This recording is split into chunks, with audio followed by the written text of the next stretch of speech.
Welcome, everyone. We got the tape going? Oh, I think the tape is going. Welcome, everyone. Today is April 20th, 2017. This is the Transportation Conference Committee, and it is our intention today to take testimony regarding, or from the commissioners, I should say, and also take public testimony.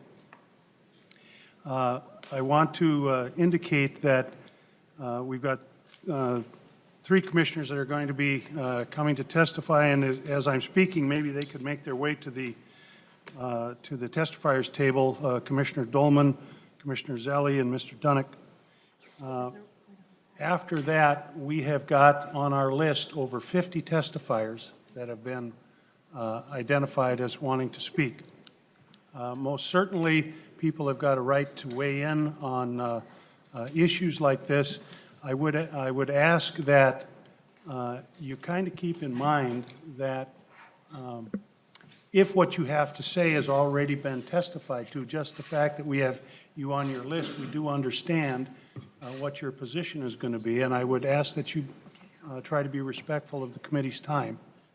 If, as we move along, you have in fact got something additional to add, then I would ask that you please come forward. Given the number of testifiers, I'm going to hold you to a limit of 2 minutes, and I'm going to be strict about that, or we will be here all night. We're going to kind of do this like batting practice. As a testifier leaves, I'm going to identify the next testifier to come up, and I'm going to ask you to move your way to the testifying table so that we can move forward in that respect. I would indicate to you that the rules in the Senate are that there is no demonstrations during committee hearings or while we're on the floor. And I would ask that you please respect our rules. I know that you're interested and you're passionate about this, but please, no demonstrations. Finally, there is, as I understand it, a number of handouts that folks want to prepare and give to us. The page, where's our pages? Right there. If you would give your handouts to those pages, they will collate them and make sure that they are distributed to the members, and we will get them all at once.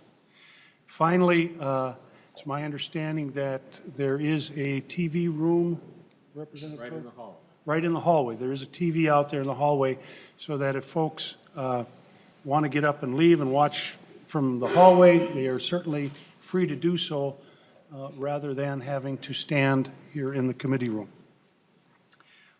With that, Representative Torkelson, do you have anything further before we proceed? No. Okay. Commissioner Dolman, are you in the room? I do not see the commissioner. Commissioner Zelle, I did see Commissioner Zelle. Welcome. Please come to the testifying table. And Mr. Dunick, if you would come up. Is there anyone from DPS that is here in lieu of Commissioner Dolman? Okay, very good. Thank you. I think that was a joke. We'll start with Commissioner Zelle. Welcome to the conference committee. Looking forward to hearing what you have to say. And we'll go from there. And, you know, I'm going to limit public testimony to the 2 minutes. I'm not going to hold the commissioners to that, but I would ask that you be respectful of our time. Commissioner Zelle. Thank you very much, Chair Newman and Chair Torkelson. I will be brief, but I do want to touch on some of our major points, and I really appreciate the opportunity to address the conference committee. We have a letter which is very more detailed in my comments, so I'm only going to kind of touch on some highlights, and I really appreciate that opportunity. First, and maybe foremost, it is gratifying that there's so much interest in a transportation bill, something that I think all of us throughout Minnesota have been talking about for a number of years. But I'm going to just, when it gets to funding, just talk with no surprise about two elements. One is sufficiency. is it enough? And really, we have identified $600 million a year, $6 billion for the state highway, trunk highway system that's needed both for the preservation, taking care of the system as we have it, and also for those strategic expansions, which are, again, throughout the state. $4 billion roughly for preservation, $2 billion for those strategic expansions. We are actually comparing the governor's plan against the House plan and the Senate plan. And our arithmetic comes up to the House plan over a 10-year period, providing $3.4 billion compared to the Senate plan of $2.7 billion against the $6 billion. And there's 2 points that are important, not just the amount, but the fact that parts of both bills count federal funds and some of our own unappropriated reserves, which we have included in all of our plans as funds that we have already relied upon. So when we think about gaps in funding, we've already counted those funds. So it's really important, we think, to have kind of an apples and apples comparison when we talk about deficiencies and what's required. Also, that both bills lack long-term constitutionally dedicated funds. I'm actually would be very candid in saying that there are other constitutionally dedicated funds besides a gas tax. There's been a lot in the news over the past 24 hours about the gas tax and that the governor is open to not having gas tax. But there are other elements of his plan that is not a gas tax, that is constitutionally dedicated and go through the trunk highway formula that provides funds for counties and municipalities, namely registration fees. So I don't want that to be lost. I think the governor is very interested in compromising, I will reiterate that, but having it solely from general funds is unlikely something that he is going to promote, and I think that there's opportunities to come together. I think everybody feels that way. I do as well. But a element of constitutionally dedicated funds would be one that I think is very important. I will go through a number of different issues. One, that there's a number of elements, particularly in the House version, which restricts our activity. There's a prohibition for hiring additional snowplow drivers. You know, as a person who's been in the private sector operating fleets for over 30 years, I can tell you the importance of having flexibility to hire and to find the appropriate operators of heavy equipment. And to have a prescriptive restriction really would hamper our efficiency and actually result in the loss of snow truck service in many cases. We did propose a way to increase our efficiency by optimizing snow truck drivers, by increasing the workforce.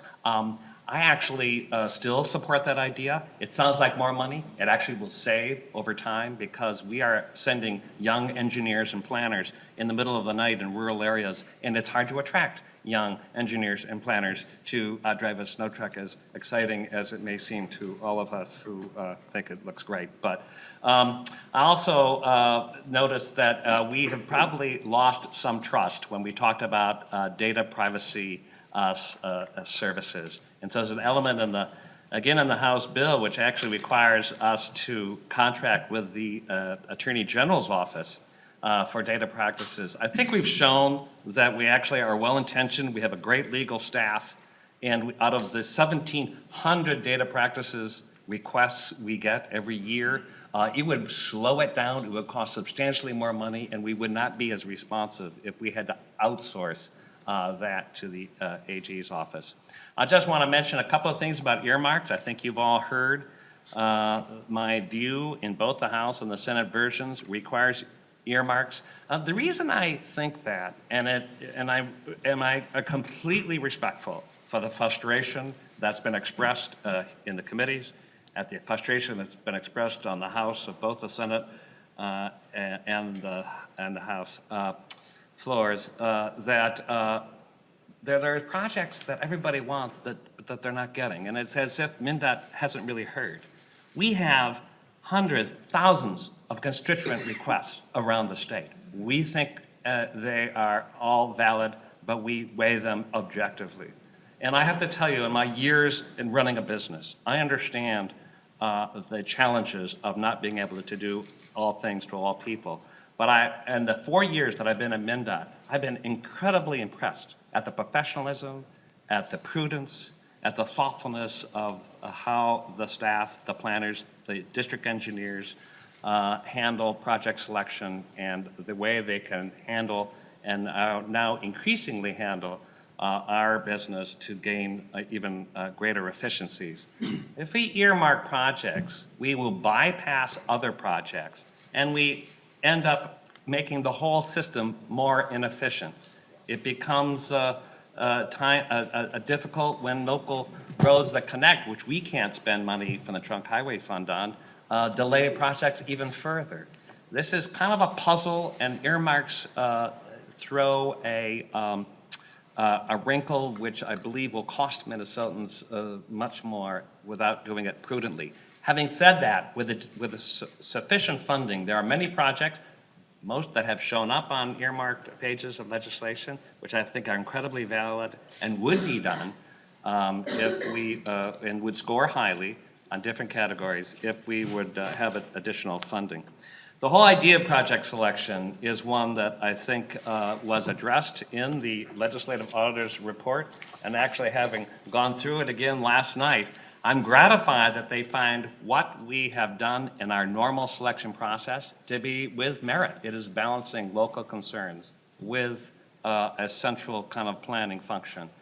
We have put in performance measures. We're also reaching deeper into public engagement. Those points are well taken, and I think we have a track to improve that. The language for project selection, we think, is better served in the House version. It actually holds us accountable to have a process. We're open to that, and particularly when it comes to selecting what we call alternative project selection methods, the corridors of commerce, the transportation economic development programs. Those are, by the way, a fraction of our overall programs. We can be more transparent, but when we've added criteria such as project readiness and geographical distribution, we think those gain merit, and we should be very transparent about that. I think that we could do better in those particular areas, but 95% of what we do, we believe, is done with great criteria, and again, we're open to improve, but being overly prescriptive, it would be troublesome. I'll touch a little bit on truck weight issues. We are actually have a position to, at this point, not increase allowable weights limits, just simply because of the condition of the roadways. We think it's premature. There are federal studies, there are state studies, and I'm sure my friend Commissioner Doman here would support this, not safe at this point. There's two provisions, one for single axle milk trucks and another for construction materials, where we believe it is not in the best interest of our road condition, nor the safety, and the language that requires MnDOT to provide information is frankly somewhat vague, and we're not quite sure it's fully workable. Eliminating the turnback funding is especially troubling, because for us to provide a roadway that turned back to a county, we are by statute required to put it in good condition or provide funding in order for it to be brought back to good condition. What this does without having a turnback fund really restricts our ability to make the whole roadway system more efficient. There are a lot of new reports that are required in part of the legislation. I think there are 9 in the Senate version and 6 in the House. We already have 30 statutorily mandated reports. As a business person, I love reading reports, but you know what? Frankly, many of them are redundant. We would like to find ways to meet the needs of transparency and proper accountability, but we think the numbers of reports should be looked at to find a better way to get what people and what citizens and what legislators need to hold us accountable. Then was one last point, and this is about rail activity. We actually need some small slice of general fund funding for our rail office. It has an important safety function. It's also very important for our economic development and how we work closely with railroads throughout the state. And our office has been shrinking with its funding, and we cannot constitutionally spend trunk highway dollars on that rail activity. My deputy commissioner, CFO, and I will not, in good conscience, sign off on having an unconstitutionally dedicated funds go to rail activity. So it's really the existing office that requires some funding. That's probably the highest priority, because I think this day and age, we really need both the safety oversight and frankly, the economic development opportunities that we're actually working on with our railroads within Minnesota.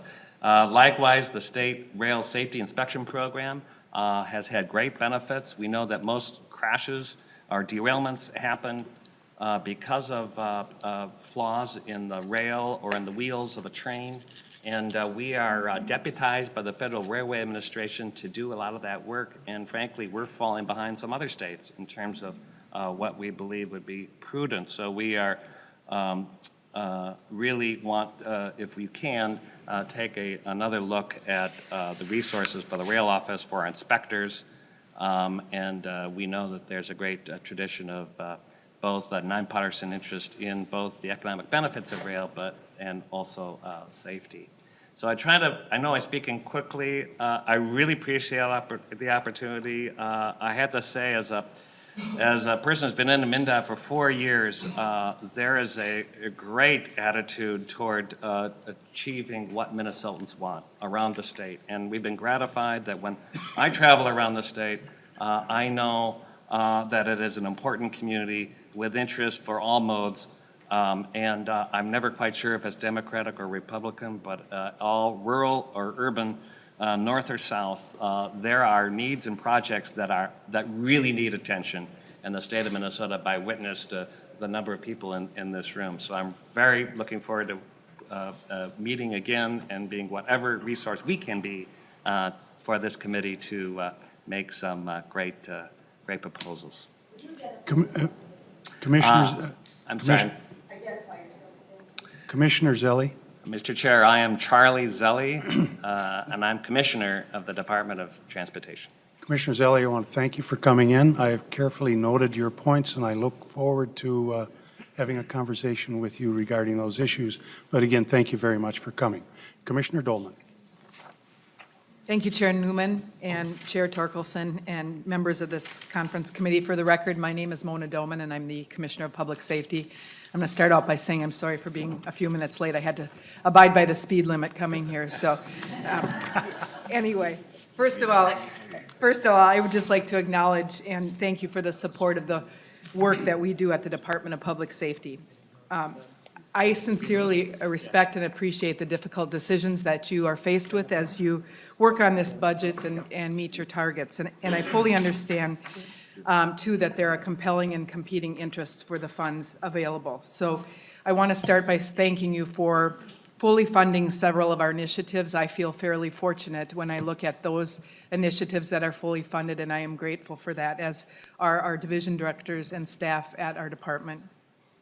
On April 7th, I provided you with a letter that explains in more detail our concerns about our proposals not being fully funded between the current versions of the House and Senate bills. Public safety is one of government's core functions. Keeping the people of Minnesota safe is a core mission, and although we are a state agency, the Department of Public Safety's impact is local. We assist our public safety and business partners across the state as we respond to the needs of the people that you all represent. Governor Dayton's proposals are our priorities. At the Department of Public Safety, when we were preparing our budget, we deliberately submitted these proposals because they represent areas that the department, where we feel there is the greatest need to fully respond to the requests from our partners across the state. I hope that you will reconsider and fully fund our budget proposals.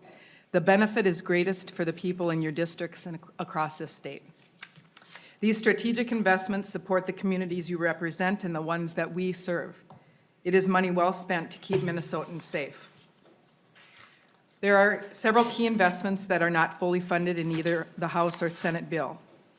Number one is the ongoing MNLARS operation funding to support the ongoing operation, maintenance, and enhancement of the system, which is the expectation of our stakeholders and the legislature. Without a full funding source of this critically needed proposal, services to local law enforcement agencies, stakeholders, business partners, and Minnesotans who rely on us to issue driver licenses and motor vehicle transactions will be significantly impacted. Number two is the funding to support the current operations at current levels in the Department of Public Safety. Funding for our agency simply has not kept pace with the rising costs of ensuring that the department has enough staff and funds to adequately provide DPS's required services and support to all Minnesotans. If this request is not fully funded, we'll continue to cover cost increases, which often results in longer wait times for services, delays in projects, delays in inspections, and increased turnaround times. And those costs will be covered by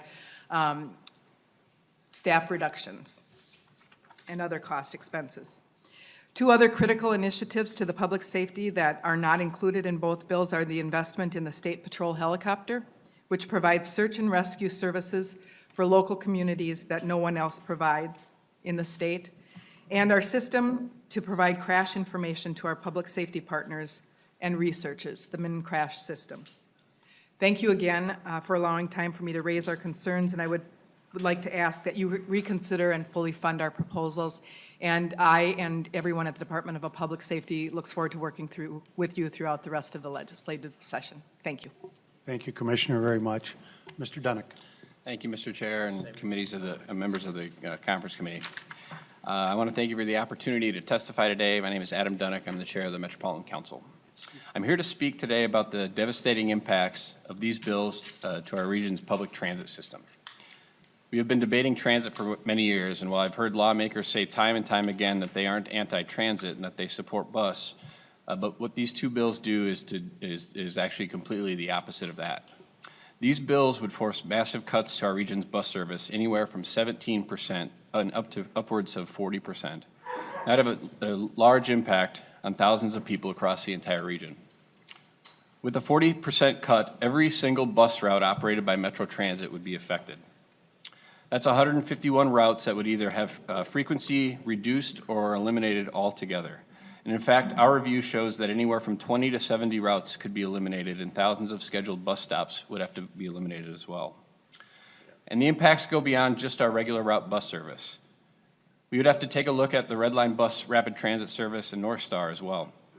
The cuts caused by these bills will affect real people. People throughout the region may lose their route and to and from their work every day.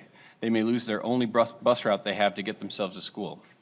They may lose the frequency of their route that gives them flexibility in their daily life. And the one thing I'm certain of is that these bills, and if these bills are passed and signed, that people will lose. They'll lose access and they'll lose opportunity. The House bill leaves us with a $140 million operating deficit, while the Senate bill doesn't take into account our current $74 million deficit. Neither bill deals with the growing needs of Metro Mobility. We have testified before both the House and Senate about the continued and accelerated growth of this federally and state mandated service.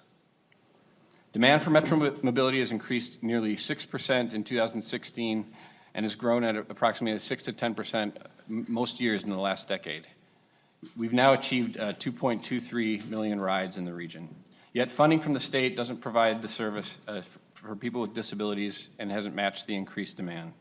By failing to address the growing demand of Metro Mobility and ignoring the budget deficit, these bills would mean people who are elderly and disabled could experience significant fare increases and service reductions, leaving in place only the minimal service that's required by law. And meanwhile, as we have to shift a greater percentage of our budget to Metro Mobility, our regular route bus service absorbs the largest impacts. We have a couple maps as well, and you can see from the first map titled House File 861 Bus Service Impacts that these bus routes that serve nearly every community within the transit taxing district. However, what you'll also see is that a handful of other communities would see an expansion of bus service. So communities like Chanhassen, Prior Lake, Maple Grove, and Burnsville, where the suburban transit providers would be able to expand their service, but meanwhile, neighbors in communities like Lakeville, Inver Grove Heights, Bloomington, and Anoka would have to reduce their service and absorb the entirety of our operating deficit. This sort of inequity where bus riders in a few communities are spared while their neighbors are forced to pay more for less service doesn't help us build a stronger region, and I don't think it's the best support for moving people, goods, and services. Beyond the impact of the core of the Twin Cities and the people in all of our communities, these bills could end up impacting people in the more distant suburbs the most. And in the second map, I want to just call out our Transit Link service map. We show more than 50 communities that could potentially lose their access to the only form of service that they receive today. Transit Link is an on-demand dial-a-ride service for the general public in areas where regular route service doesn't serve and is not available. Transit Link operates across the entire 7-county metro region, even outside the boundaries of the transit taxing district. Although Transit Link is open to the general public, seniors and persons with disabilities make up a significant share of Transit Link riders. In some cases, it acts as an extension of Metro Mobility in areas where Metro Mobility cannot serve today. And under these bills, we would be forced to completely eliminate Transit Link. This would harm communities like Hastings, Minnetrista, Oak Grove, and Farmington, where Transit Link, again, is the only transit service available. It would harm seniors in assisted living facilities who use Transit Link. For example, there's a group that we know of out in Stillwater who gathers together every week to do their grocery shopping and run errands together. These are real people in their communities that would be hurt by these bills. Beyond the financial implications, these bills contain a number of policy provisions that we oppose, and we've shared our full list of concerns with the policy provisions in the letters provided last month, and we know that the governor has repeatedly stated his preference to not include policy in finance bills. I want to point out to the growing chorus of voices of support of transit investment around the region. Businesses large and small, religious leaders, students, working families, labor, and religious leaders are among the many voices that create the deep and wide support for transit in the region. Earlier this month, we kicked off the public process to consider a fare increase, and I just want to mention this as well in context of as you deliberate the transportation funding bills. The two proposals include increases of a quarter or 50 cents across the board basic, 50 cents for basic bus service. Riders are already being asked to pay more for their transit service, and under these proposals, a fare increase would be even more significant for what we view as an inferior transit service. We need to be having a conversation about how we expand our transit network, not reduce it. We have continued to support the governor's proposal for a half-a-cent sales tax in the metro area. The governor's plan would mean 47 new bus lines and 76 expanded lines. These bills in front of you, the House and Senate bills, would mean up to 70 bus routes potentially eliminated. The governor's plan would invest in 20 new rapid bus transitways, and these bills would stop transitway development altogether. The governor's plan would connect hundreds of thousands of people to jobs across the region, and these bills would leave people with almost no way to get to some of their jobs. So in conclusion, I sincerely hope we can have a conversation about funding for our transit system in the coming weeks. I want to be clear that getting us back to our base level of appropriations, to me, is a starting point and not an ending point.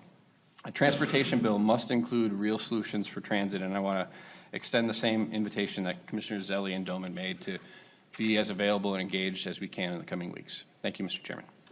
Mr. Dunick, thank you very much. Commissioner Zelli, Commissioner Dolman, thank you very much for coming. We will now proceed with public testimony, and I'm going to take the testifiers in the order Mr. that Chairman, David Thornton from the Pollution Control Agency. Oh, I'm sorry. Please come to the table. Thank you, sir. You were not on my list, but go ahead. Well, Mr. Chairman, this is the first time we've ever been in the Transportation Conference Committee, so I'm not surprised. My name is David Thornton. I'm Assistant Commissioner at the Minnesota Pollution Control Agency. Thank you for this brief opportunity to testify today. I have a letter for the committee from PCA Commissioner John Stein. I think it's already been distributed to you, that was dated April 20th. I'm going to focus my testimony on two provisions in the policy portion of the bill, both of which are on page R2 of the policy side-by-side document. Those two provisions deal with revenue from motor vehicle title transfer fee and funds coming to the state via the Volkswagen settlement. First, the motor vehicle title transfer fee, the House language starting on line 35.7 of page R2 on the side-by-side. This provision moves revenue from the motor vehicle title transfer fee out of the environmental fund and into the transportation priorities fund starting in 2020.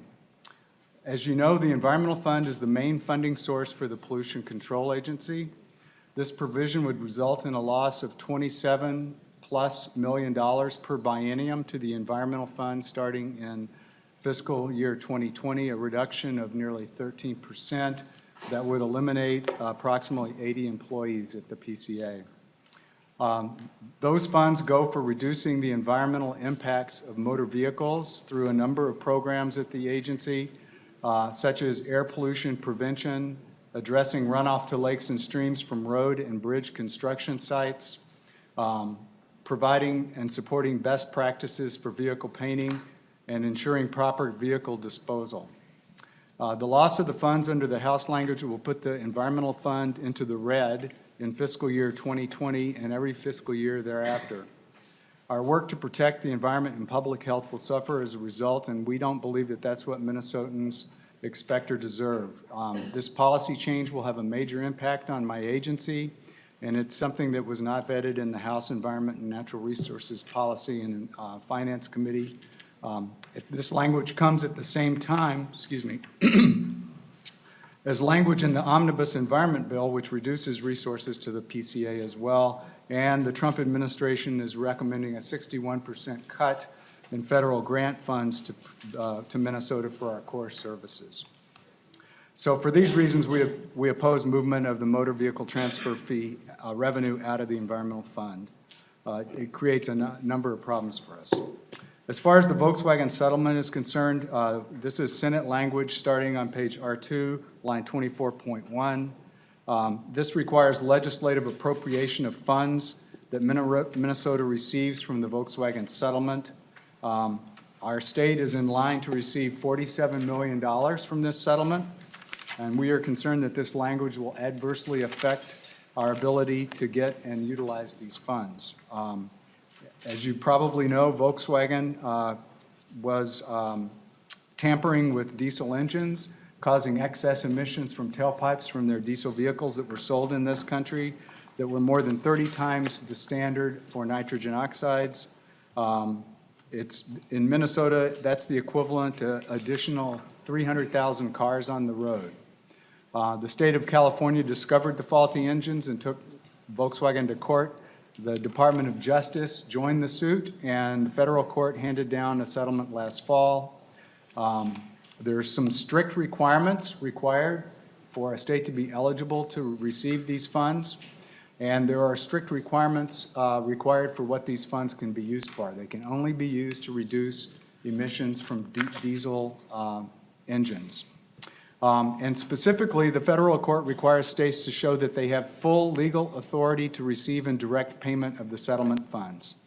In a nutshell, because this is a complicated case and the timelines for disbursement of these funds are short, I am very concerned that the Senate language before you would cause a delay for us. And that's because the legislative appropriation can't possibly take place until next year at the earliest, which would be many months after we would like to apply for these funds. In addition, the federal court has set up a turn-back process for these funds so that funds due to states that end up being ineligible get turned back and given out to other states. We don't want to lose the $47 million. We don't want it to go to other states. We want to take advantage of that and do as much good as we can to improve the environment and reduce emissions here in Minnesota. We believe this language should be removed because at best it will delay the funds coming to the state, and at worst it could disqualify us from receiving them at all. Thank you, and I also would like to add that we are available to work with you in any way we can. Thank you, Mr. Thornton. We're now going to begin with public testimony. The first up is Mr. Steve Bott, followed by Adam Hansen, followed by Linda Stanton. If they would approach the testifiers table, Mr. Steve Kramer and Ms. Donahue would be up following their testimony. And again, I would ask that if folks have got testimony that is going to be repetitive, I would ask that you yield. And I will hold each testifier to the 2 minutes. Mr. Bott. Thank you, Chair Newman, Chair Torkelson, and members of the committee. Thank you very much for having me. My name is Steve Bott. I'm the chair of the I-94 Coalition from the city of St. Michael. Our coalition represents the 94 West corridor from Maple Grove all the way through St. Cloud, and a number of projects along the way that we feel is a vital arterial to the region and to the state. Thank you very much to all of you for supporting the Corridors of Commerce program. It's one we've been able to benefit from and hope to benefit from in the future. We feel it's a very viable and great program that is in both bills, and we hope your conference committee can continue to expand and fund that program. Along that line, language that prioritizes previously funded for design projects that have teed up shovel-ready projects like some along 94 and others. We'd ask that you consider prioritizing those and keeping that language in the bill at the end. A lot of good projects come out of that. Ones like ours have all the metrics: return on investment, safety, mobility, economic vitality, all the things that we all strive to provide for the state. So really appreciate your time, and thank you for the opportunity to be before you, and good luck getting a bill put together. Thank you, Mr. Bott. Next up would be Mr. Hansen, but before I recognize Mr. Hansen, Steve Kramer, Margaret Donahue, then Mr. McLaughlin. Mr. Hansen. Thank you, Mr. Chair and members of the committee. My name is Adam Hansen. I'm with the Associated Builders of Contractors here in Minnesota. ABC represents over 300 merit shop construction firms that employ over 22,000 high-quality, multi-skilled craft professionals in the commercial, industrial, and transportation industries. ABC supports provisions in both bills that fund a highway construction cost study. Minnesota spends hundreds of millions of dollars every year on transportation and highway projects. And Minnesotans expect that these projects are conducted safely, on time, and cost-effectively. This last component is where the study can come in. It's important to look for efficiencies in how the department spends taxpayer dollars on highway construction costs or projects throughout the state. The way in which Minnesota calculates its prevailing wage rates can often drive up these costs.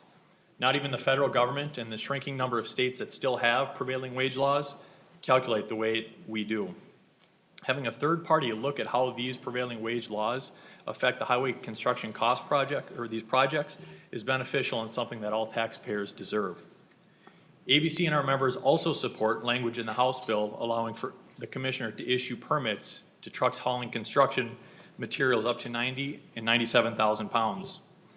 Currently in Minnesota, permits may be issued for trucks hauling commodities like forest products, special paper products, raw and unprocessed agricultural products, freight, and more at the weight limits proposed in the House bill.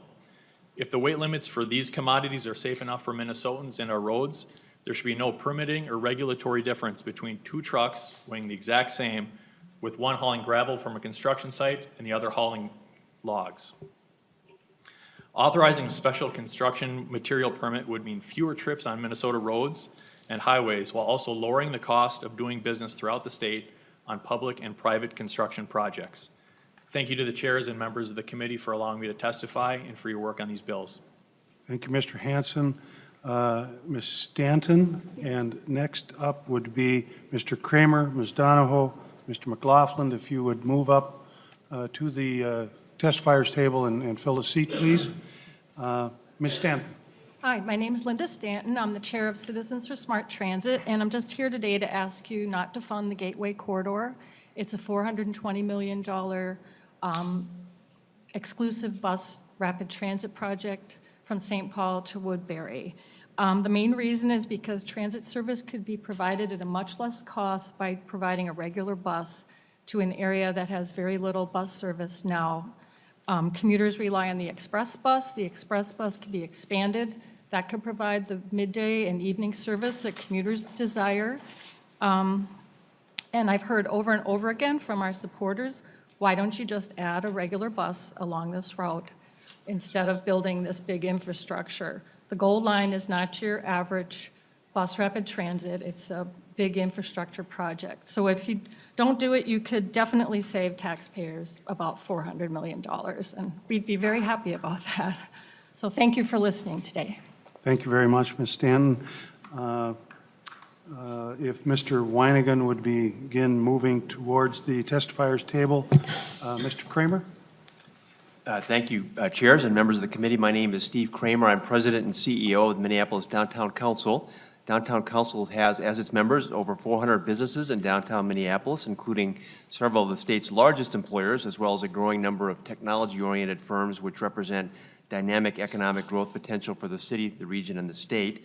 Our board leaders are executives drawn from across this downtown business community. They unanimously adopted the resolution I'll provide, which puts our organization in favor of a whole state solution for transportation needs, which includes support for a multimodal transit system that offers more and more people in the region more and more options as to how they move around, especially to and from work. Support for transit for our leaders long ago stopped being about ideology and now is a practical business necessity. Over 40% of downtown workers arrive and leave via transit today, and that figure we think must rise to 60% by 2025 to permit downtown to reach its full economic potential. Our employers are competing nationally and internationally for talented workers who expect transit options to be a part of their experience. And more generally, our downtown and our region are competing with areas of the country that also, long ago, resolved how to adequately fund transit are investing heavily in this essential infrastructure to secure economic growth. In terms of the specifics of H.R. 861, our overall view is the provisions before you don't move the ball forward for our downtown, the region, or the state. They aren't even status quo. More investment in roads and bridges is needed if Minnesota is going to improve that system rather than maintain what we have. And for transit, these proposals are actually a step backwards, chiefly because mainline bus service is severely underfunded and significant barriers are placed in the way of continued development of the multimodal transit system we believe to be essential for future economic vitality. Thank you As a very state, much, we need to Mr. do Kramer, better. for Thank your you very much. testimony. I appreciate it very much. Thank you. Mr. McLaughlin, if you would move to the testifying table, followed by Jonathan Weinigan, and Mr. Ron Seymour would be next up. Ms. Donahoe. Thank you, Mr. Chair. And I do have a handout, if I can get that distributed. So I will just cover a few highlights from the letter. For the record, my name is Margaret Donahoe. I'm the director of the Minnesota Transportation Alliance. Thank you for this opportunity to testify. Alliance members would like to thank you for all of your work this session to put together legislation that provides some significant resources for roads and bridges over the next 4 years. MnDOT has established a clear need for an additional $600 million per year over the next decade for the state highway system, while local governments face a funding shortfall near $900 million per year for the coming decade.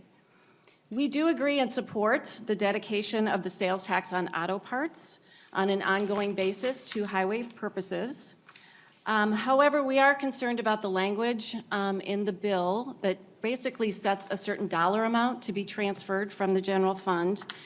We would urge you to strengthen the statutory dedication to have a clearer tie between the sales tax on auto parts and the amount being transferred, so that at some point, all of the sales tax attributable to auto parts would be dedicated and deposited in the Highway Trust Fund and used solely for a highway purpose.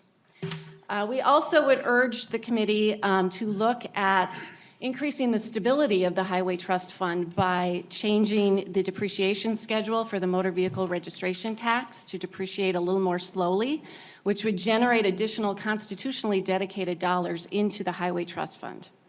We do appreciate the authorization for a significant amount of trunk highway bonding for the Corridors of Commerce program over the next 4 years.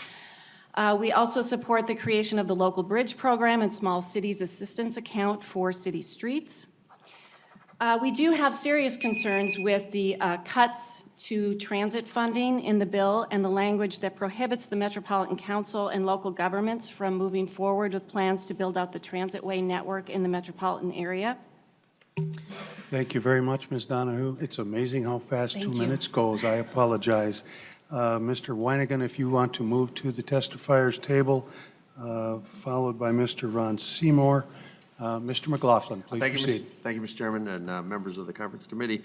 We have a letter from the county's Transit Improvement Board that is being distributed. I am Peter McLaughlin. I am a Hennepin County Commissioner and Chair of the county's Transit Improvement Board, the 5-county joint powers board that governs the sales tax that was authorized by the legislature in 2008 for the expansion of transit in the metropolitan area. Our letter, as our letter outlines, I'll just give you the highlights here. We have grave concerns about a number of the provisions in the two bills that are being brought together here. One would be the prohibition or restrictions on the development of light rail transit. Two, the failure to adequately fund the bus system, as Chair Dunick has indicated. And three, the diversion of CTIB's locally imposed sales tax revenues to meet state obligations. I would note that I raised a number of these concerns in my testimony before the House Transportation Committee. I would note we have worked according to the law.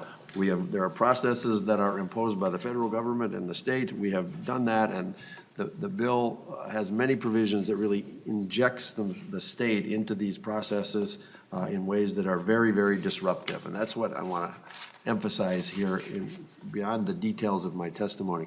It's really, I think, bad practice to be reaching in and diverting funds that were created by actions of local governments and governed by local joint powers agreements. I think it's a threat to joint powers agreements across the state. Secondly, there was reliance upon these funds to issue bonds. I think that's a practice that needs to be avoided if at all possible.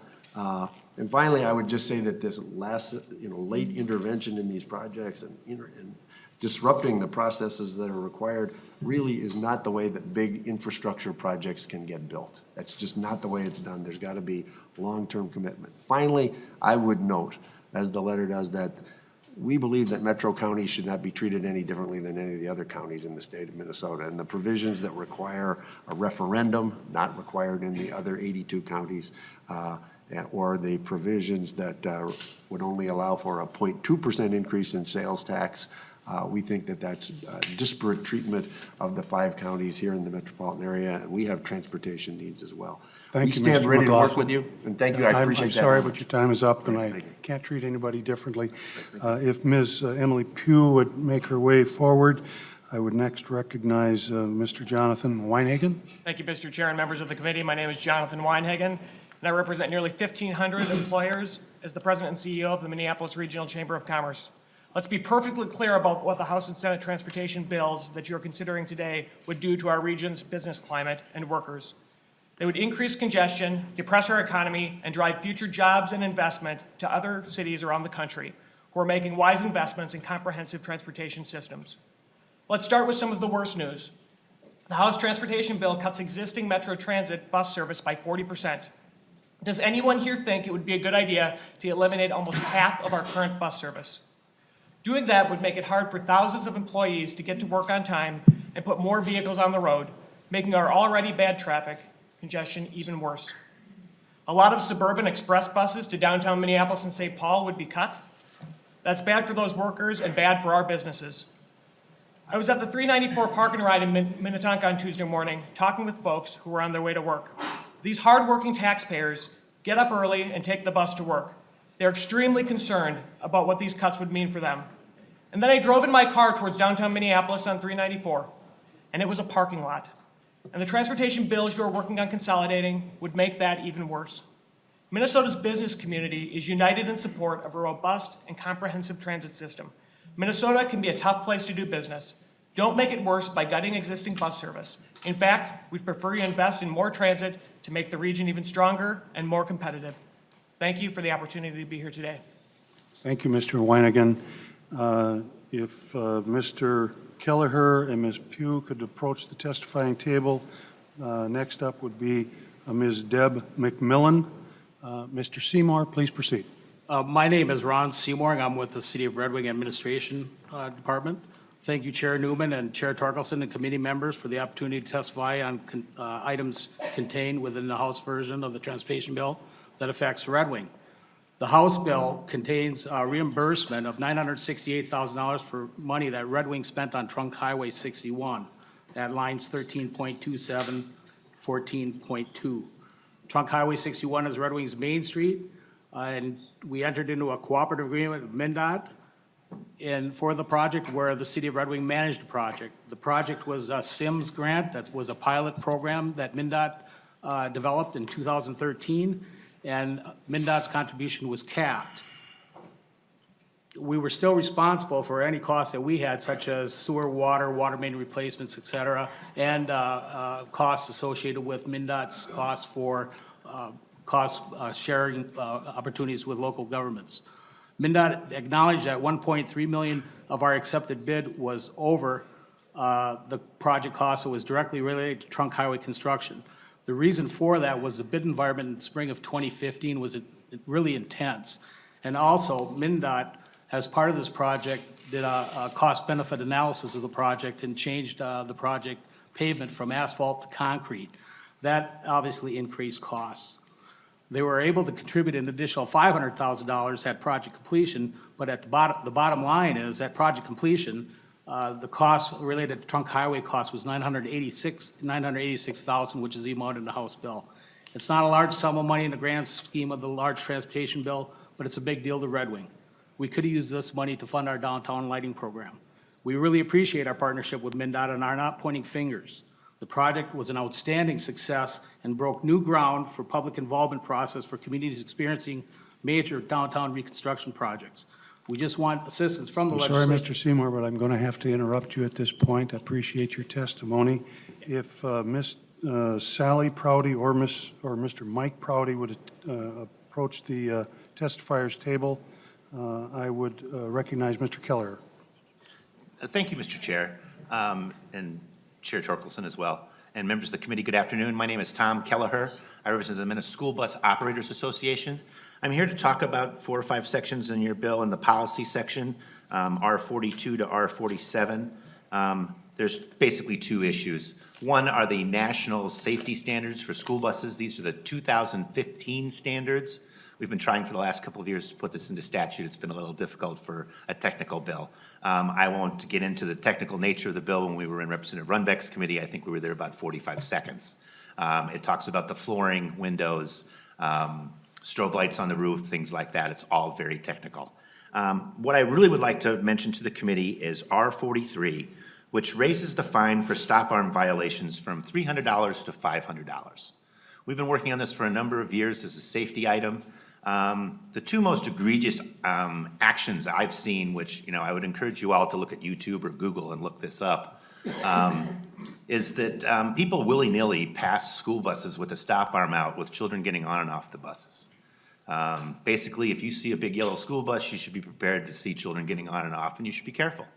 One of the most egregious one was in Paynesville, where the school bus was stopped, the stop arm comes out, big yellow stop arm, 8 flashing lights come on, and the students were about to get on the bus when a tractor trailer comes screaming between the students and the school bus at about 60 miles an hour. We showed it in Representative Runbeck's committee, and you could hear everybody kind of gasp. The other one was kind of funny in a way, but there was a stopped school bus with the stop arm out, 8 flashing lights on. State trooper parked behind the school bus waiting for the children to get on and off the school bus. Somebody passes the state trooper and the school bus with the stop arm out. Those are probably the 2 most egregious ones I could just mention. I encourage you to look at Google, look at YouTube, and there's hundreds of them. The State Patrol does a survey every year. There are 500 violations that we score every year on one day. The court cases, there's only 800 adjudications a year. So this is something we're trying to make some awareness of. Very good. Thank you, Mr. Keller. Thank you, sir. Is Ms. Pugh? Next up would be Ms. Millen. I don't see her approaching. Oh, if you would approach the testifier's table, please.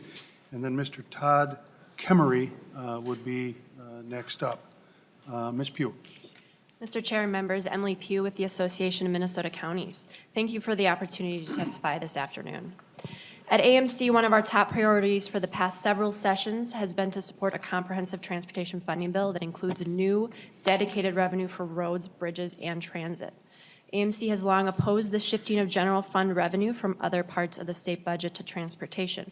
However, due to the current budget surplus, we are reversing this longstanding position and support the appropriation from the sales tax on auto parts, rentals, and repairs to transportation. We know that finding a solution this year will require compromise, and we hope that the compromise package also includes increased revenue from a constitutionally dedicated source, such as vehicle registration fees.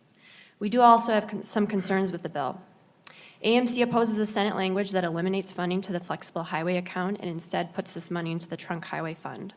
The Flex Fund is currently used for turnbacks, and there are several counties that have accepted a turnback and are waiting for money from this fund. These counties are concerned that they might never see this funding if this change goes into place. AMC also has concerns with the House language that includes increased vehicle weight limits for milk trucks and language that creates a special permit for vehicles carrying construction materials. These increased weights would cause immediate damage to our roads, further deteriorating infrastructure before we have the opportunity or the funding for improvements. Finally, we are disappointed with the lack of funding and the stripping of local control that's included in the bill regarding transit. As a statewide organization, we have long held that a compromise must include a solution that works for the entire state. That includes roads, bridges, and transit. We want to thank you for your commitment to transportation and urge you to find a compromise solution this year that funds our transportation needs across the state. Thank you. Thank you very much, Ms. Pugh. After Mr. Kimmery would be Mr. Steve Novak. Next up would be Ms. McMillan. Ms. McMillan is next on the list. I will come to you, Mr. Prouty. Ms. McMillan. Good afternoon. I'm Deb McMillan. I'm Director of Government Affairs for the Twin West Chamber of Commerce. We represent over 700 businesses and 55,000 employees in the West Metro region. While we're pleased with the effort to create a comprehensive transportation bill and support many of the provisions in the bill, I'm here today to express some concerns in regard to the cuts to transit. Transit is a much-needed asset in the Twin Cities metro region to move people around the region to jobs and help provide congestion relief on our metro roads. Transit not only serves a purpose today, but it will be needed even more in decades to come. As the region grows, an additional 60,000 jobs are projected in the Southwest Corridor alone. That is the equivalent of the population of St. Cloud.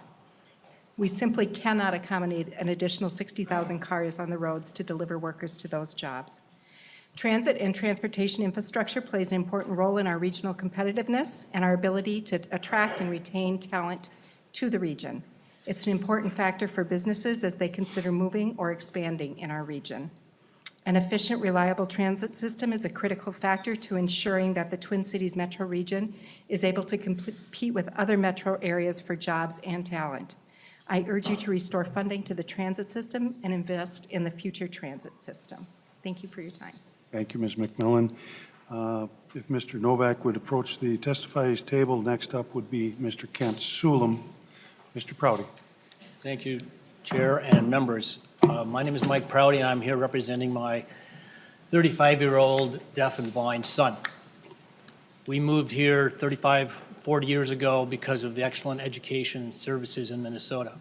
As a result, our son is a fully employed, tax-paying citizen of Minnesota, and he rides Metro Mobility to and from work. So I'm worried about this bill because if it pushes demand to Metro Mobility, an agency that's already strapped, how's that going to affect my son? How's that going to affect my son's ability to keep his job? He's had it for 16 years. And so I just ask you to think about the unintended consequences of budget decisions you make today. My son is a member of the vulnerable and least powerful community in Minnesota. And I'd ask you to think about that in your decisions. It's a tough job, and I wish you the best of luck. Thanks. Thank you, Mr. Prouty. If Mr. Sulam, are you in the, yeah, if you would approach. And I've also got a Lenny Lories, I believe, if he would just be ready. And I would recognize at this time Mr. Kimmery. Thank you, Mr. Chair, and committee members. I had a prepared speech, but we have 2 minutes, so I'll briefly state something that, as a current Vice President and the Advocacy Director for the Paralyzed Veterans of America, I'm in a unique position to be able to not only advocate for the disabled SCI and spinal cord injury disorder, but also for the disability community as a whole. So I would like to make a small point here on, we rely as a segment of the community that doesn't have a large population, and some of us are very vulnerable to some of the decisions that are made. So I challenge the committee members and all of you here as you move forward with your budget managing, that you take into account a segment of our community that needs your voice to advocate for us as you're making these plans. For us, I would like to point out, it's a quality of life issue, and taking into account some of the financial constraints that our community has on it, an increase would be detrimental to being able to participate with the rest of our community. We may have to consider cutting back on having a choice on whether or not what I spend for per month. The Social Security cost of living adjustment for the past 4 years, of the past 4 years, 2 of those cost of living adjustments were 0, and the third was less than 1%, 0.3. So our budgets are going down, and if there's an increase, then there's going to be more hard choices to be made on how we get around. So again, I challenge the committee members here as you're moving forward and you're charged with the responsibility to be able to slice up the budget. Just be mindful of the most vulnerable part of our community, and for those of us that rely on public transportation, that you take that into account, and please not put more of a burden on that there may be if there's the wrong choice made. Thank you. I appreciate the time. Thank you very much, Ms. Cremery. If Mr. Suleiman, Mr. Lories would approach the testifying table. Next up would then be Marilyn Parker. If she would get ready, I would recognize Mr. Novak. Thank you, Mr. Chairman, members of the committee. Steve Novak, I handle transportation issues for the Minnesota Inter-County Association, which is 4 of the 5 suburban counties and 14 of the largest greater Minnesota counties, roughly about a third of the population of the state. First off, we feel that the most significant thing that happened last year was the recognition on the part of the Republican House and the DFL Senate that we in fact have a $6 billion 10-year transportation funding issue. We see that as fact, not speculation, and hope that that guides your thinking as you work your way through this process this year. With that in mind, we are willing to accept certain provisions that are in your bills related to the transfer of general funds, specifically the sales tax on auto parts, but feel strongly that that should be matched by an expansion of certain constitutionally dedicated revenues of your choosing. And the combination of the two, I think, would get us close to the $600 million per year. Echoing Ms. Pugh's comments, we have very major concerns about the Senate provision on turnbacks. Very much support the House provision on that issue, which basically is no change in law. Just to give you one example, Carver County, one of my members, is currently owed $10 million from the state for a joint project that they did. I think when you check that out, you'll find that's not unique across the state. There's hundreds of millions of dollars involved here, and we believe that current law should prevail. On truck weights, generally speaking, we don't support increased truck weights unless we get a major transportation funding bill, of which we've only had one in 29 years. But of the 2 bills, with the Frentz amendment on the Senate bill, we would support that position over the House position. A major issue for us is the proceeds from the sales tax on leased vehicles, a provision that was put into law in 2008 where the money that comes in over $32 million is split 50/50. We appreciate the fact it's in both bills. We reference Representative Koznick's House File 901 for your guidance. We support your surcharge on electrical vehicles, your 9.2% tax on rental vehicles. We support your trunk highway bonding provisions. Thank you very much, Mr. Quarters Novak. of Congress. Thank you very much. If Mr. Joshua Hodek would approach, he would, I believe, be up next. And I would recognize Mr. Sulam.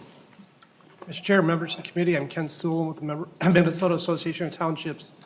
I'd almost like to start off with a question, that is, where's the other half? And what I mean by that is, where's the other half of the funding?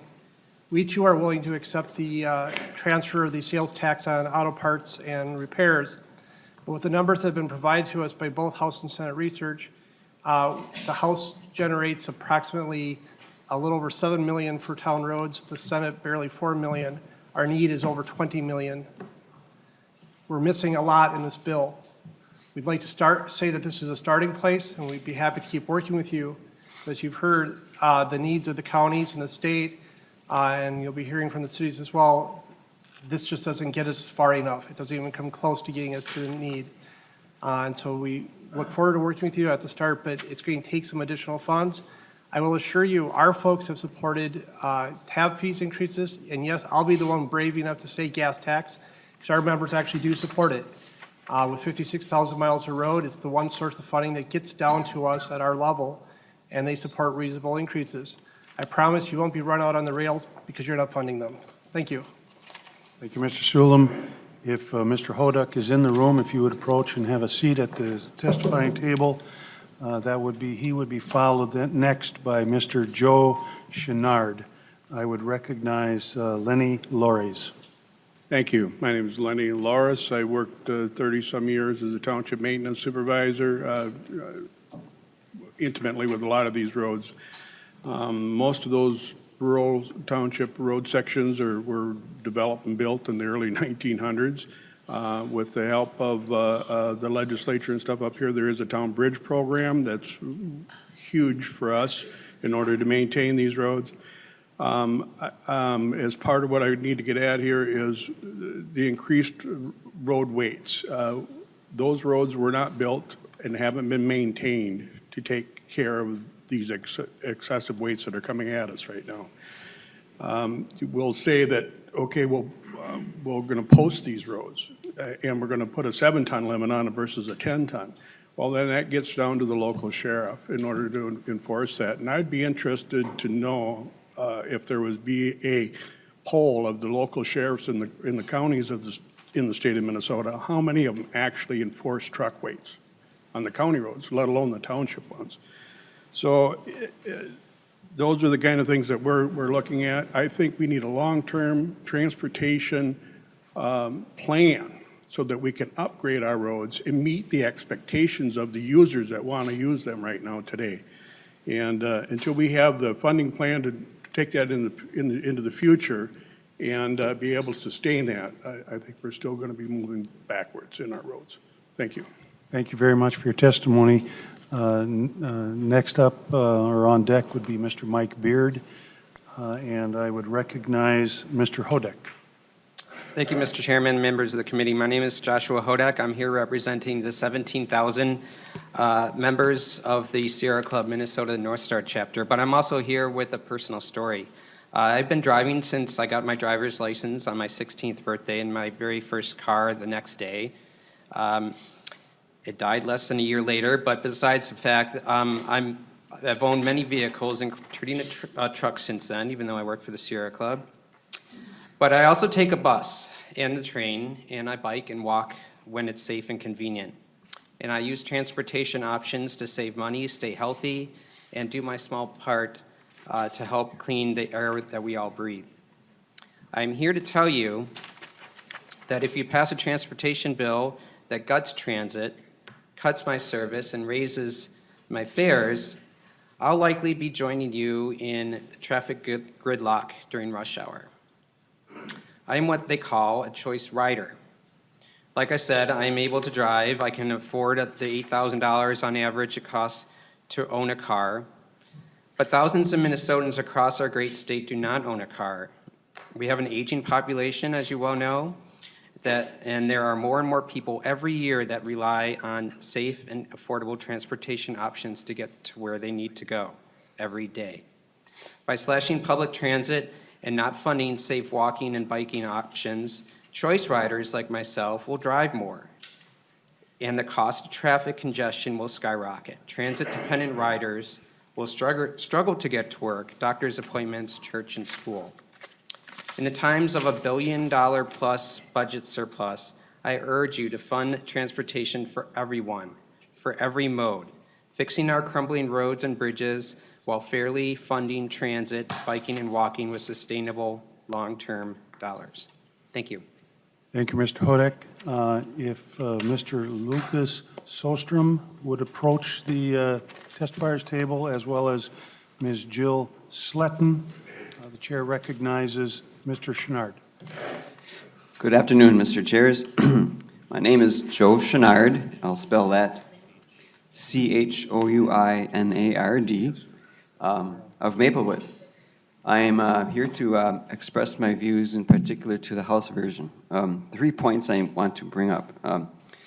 First is that I oppose the MVST shift to suburban transit users. I currently work in Eden Prairie, and I have noticed an increase in the quality of their amenities, their buses, and so on. And I imagine other suburban areas are enjoying those types of perks as well. And at the same time, this would shift funds away from Metro Transit, as we know is already operating at a large deficit. This would only provide more frustration for those that are already struggling to get their basic needs met. The people who use Metro Transit deserve better. I do, however, view our transit system from a balanced perspective. To that end, I support Southwest LRT. I oppose the bill's provision to prevent state funding for Southwest LRT. Without it, this project would not qualify for federal funds, which could doom the entire project. Each year, I have seen traffic congestion increase as I commute to and from my work in Eden Prairie. This erodes the quality of life for everybody who works in that general region. If light rail were in place, I would definitely consider moving into that area. It would make a very easy and convenient way to get to and from work. It would provide a huge economic engine to our area and encourage development and keep us as a competitive metro area. We need to support Southwest Light Rail. Lastly, I oppose the provision that severely limits LRT expansion. We have seen great success in our blue and green lines. Ridership expectations have been greatly surpassed of actual road ridership. This is a very successful mode of transit. It takes the most cars off the road. We need to keep this as an open option for future development of transit systems in our area. Thank you very much. Thank you very much for your testimony. If Ms. Sletton is in the room, please approach the testifying table, as well as Mr. Jason George.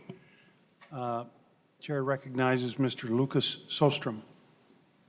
Hi, chairs, committee members. Lucas Shostrom, Executive Director of Minnesota Milk Producers Association, doing our best to represent the 3,200 dairy farms across the state, and in this case, also the 94 goat farms, because all of us need milk trucks to get our product from point A to point B. In sections 46 and sections 114, we're trying to help small farms. Large farms have larger trucks that have more axles that don't apply to these laws. So actually, all we're trying to help here is the smaller farms that need the smaller trucks. And if you'll imagine a milk truck route, our milk trucks are not running overweight until they get to that very, very last stop. And they're actually not running overweight at all if you consider that they're already regulated at the plant. Our state patrol can go to the plant and pull their tickets, weight tickets at any time, and they already have a 10% overage at the plant. And so we're just trying to streamline that to give them one message, the same 10% leeway over the road that they have at the milk plant. We had this in law from 2010 to 2014. And all we're trying to do is match that. Number of complaints, I heard few, but the promotion of the program was not high. So we're trying to raise the issue again. I'll remind you all that as this passed out of the committees, it was a $0 fiscal note. And I think that represents the very minimal, or zero in this case, impact on the bill.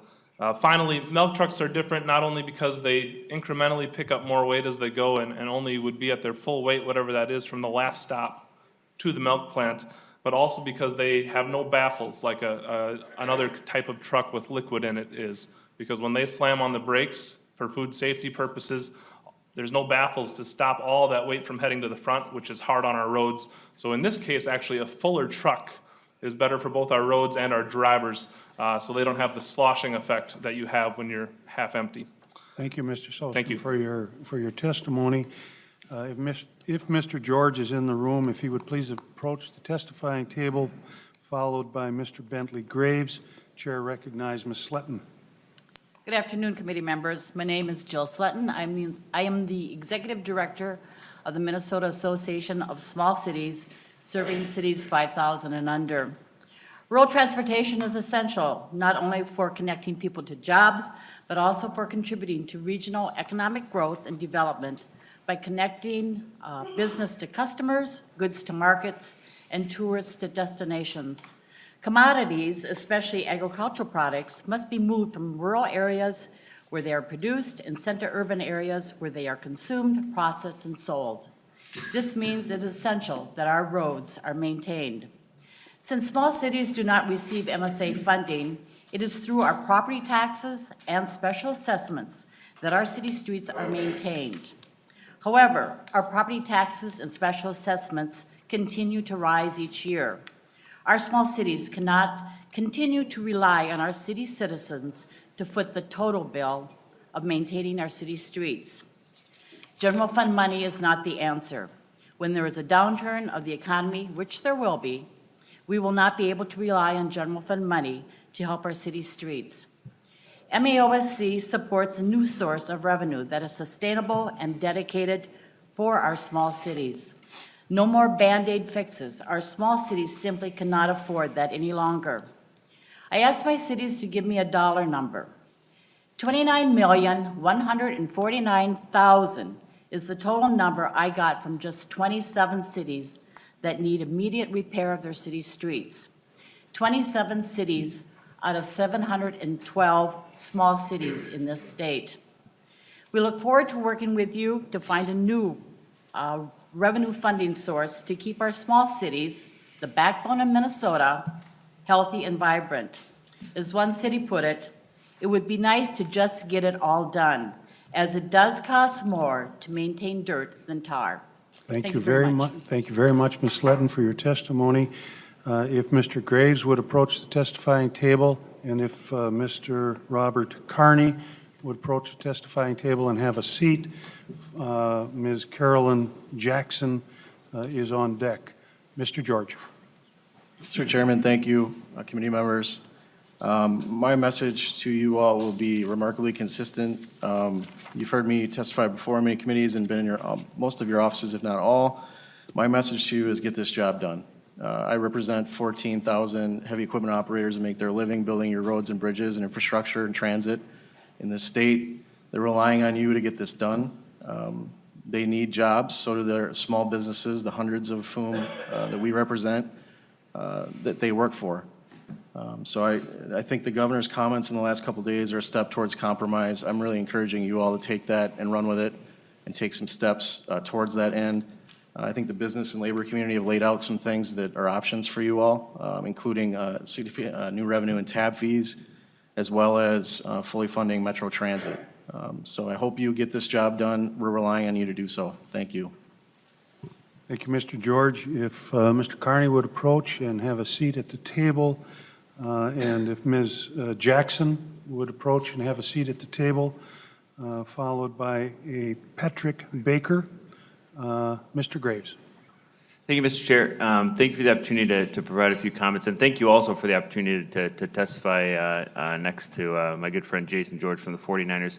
As many of you know, as he said, we've been working very closely with our friends in the labor community and in the transportation stakeholder community this session to provide kind of a consensus view of how this bill can get done. All of those elements have been mentioned today. I won't belabor those points.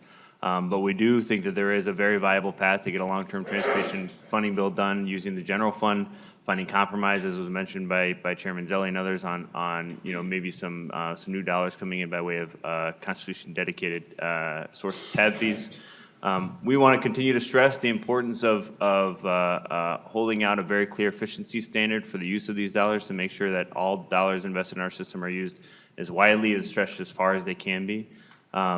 And on the transit piece, you've heard a lot of folks from the business community today already talk about the importance of not just maintaining the regular bus system, but looking for ways to invest in that, and also not hamstringing the ability of the metro area to build out the broader transit system by way of light rail, bus, rapid transit. Those are important resources for the business community in the metro area to continue to get their employers to their door, their customers to their door, but also to remain competitive nationally.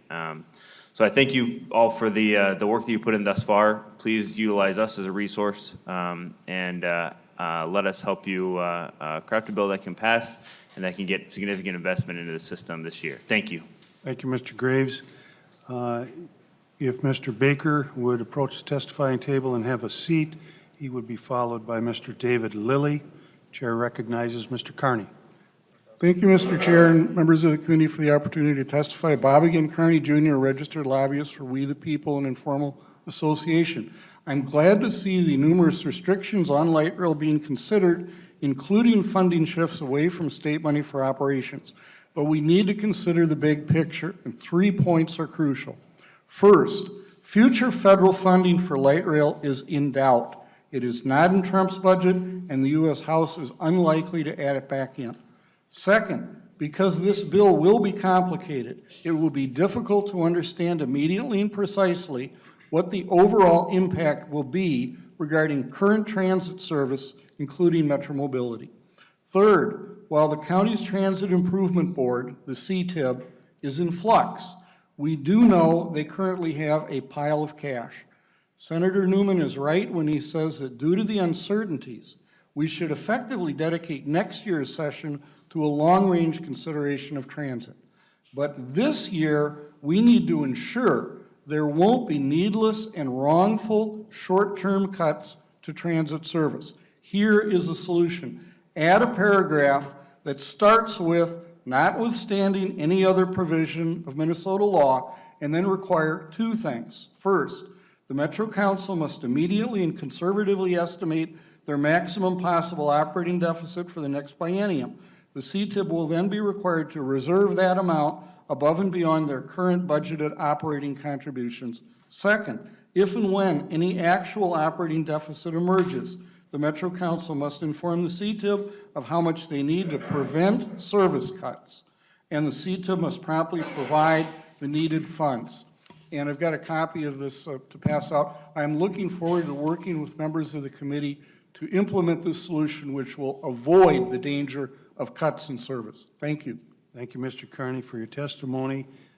If Mr. Lilly would approach the testifier's table, next up would be Ms. Ann Finn. Chair recognizes Carolyn Jackson. Thank you, Mr. Chair, and thank you, members of the committee. I'm here, I'm a lobbyist with the Coalition of Greater Minnesota Cities. We're 90 cities outside the metro area, ranging in size from about 2,000 up to Rochester. We have lobbied for city street funding, for corridors of commerce funding, and for protecting the state's fiscal balance. We want to thank you for the work you've done so far in recognizing the urgency of transportation funding. This is urgent to our city members. We recognize the House bill that has sustained funding for the Small Cities Assistance Program. We heard over and over from our cities, thank you for the money in 2015, but can it please be something that we can rely on and plan about? So thank you for making that sustained. We also want to thank you for the provision in the House bill that has cash for the Corridors of Commerce program. This is essential to make our projects shovel-ready, to buy the land, to do the engineering and the environmental work necessary to get these highways so that they are safe and able to carry the amount of freight that they have. We were disappointed that there was nothing in the, either bill outside of the municipal street aid for cities over 5,000. All of our cities are hurting, and they're having a difficult time meeting their needs for basic maintenance in the cities, and we hope that you will consider adding some funding, sustained funding for cities over 5,000. Finally, I want to tell you that the Coalition of Greater Minnesota Cities opposes sustained use of general fund money for general transportation funding through the Highway User Tax Distribution Fund. We are concerned that this will impact the fiscal balance of the state. We think if there's surplus money, Corridors of Commerce is a wonderful program to put money into for one-time projects, for expansions, but we are concerned that putting the state's fiscal health at risk will hurt our primary program, which is local government aid. So thank you for the work you've done so far, and I think good luck going forward. Thank you, Ms. Jackson. If Ms. Ann Finn would approach the testifiers table, please, followed by Ms. Sherry Munyon. Chair recognizes Patrick Baker. Well, thank you, Mr. Chair, and good afternoon. My name is Patrick Baker. I'm the Director of Government and Institutional Affairs at Greater Mankato Growth. That's our Chamber of Commerce and Economic Development organization down in Mankato. I also have the pleasure of serving on the U.S. Highway 14 Partnership Board, and that is the capacity I appear before you today. Highway 14, I'm sure it's a highway none of you have ever heard of, but no, seriously, it's something that I know we have been talking about for more than 40 years. I think I'm the third generation of leadership on that board of directors, so it's been a long time issue for us. Our organization, always expresses two values. We're nonpartisan, and we are committed to the completion of 4 lanes from Highway 14 from New Ulm to Rochester. The partnership appreciates all the funding that the legislature has provided over the past few years to move us along the path to completion of Highway 14, and we appreciate the Corridors of Commerce funding provided in both the House and Senate bills. We also appreciate that the House bill provides some cash funding for the Corridors of Commerce program. That's necessary for the land acquisition and engineering that must occur along the route before there can be construction. And we thank the Senate for including the $90 million earmark for the Owatonna to Dodge Center portion, although there is some concern from our members that given the statements from the governor and from Commissioner Zelli, that the governor could line item veto that portion and the negative effect that would have on Highway 14. But we are most concerned that neither the House nor the Senate bills have enough Corridors of Commerce funding to complete Highway 14 in the 10-year windows of the bills. $250 million in the House and the $325 million in the Senate, including the earmarks, split 50-50 between Metro and Greater Minnesota over the next 10 years, will not complete the project, which has a total cost remaining of $300 million.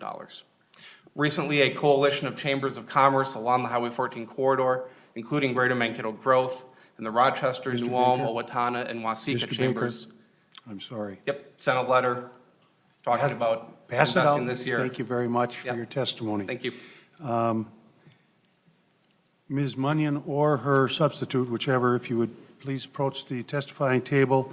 Next up would be Ms. Jessica Treat. Chair recognizes David Lilly.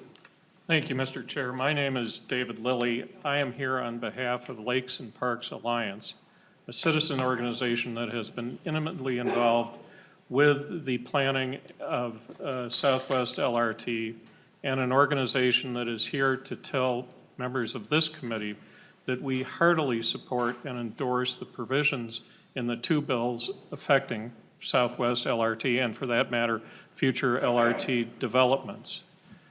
It was, in earlier testimony, you heard the comment that this is not the way to handle large infrastructure projects.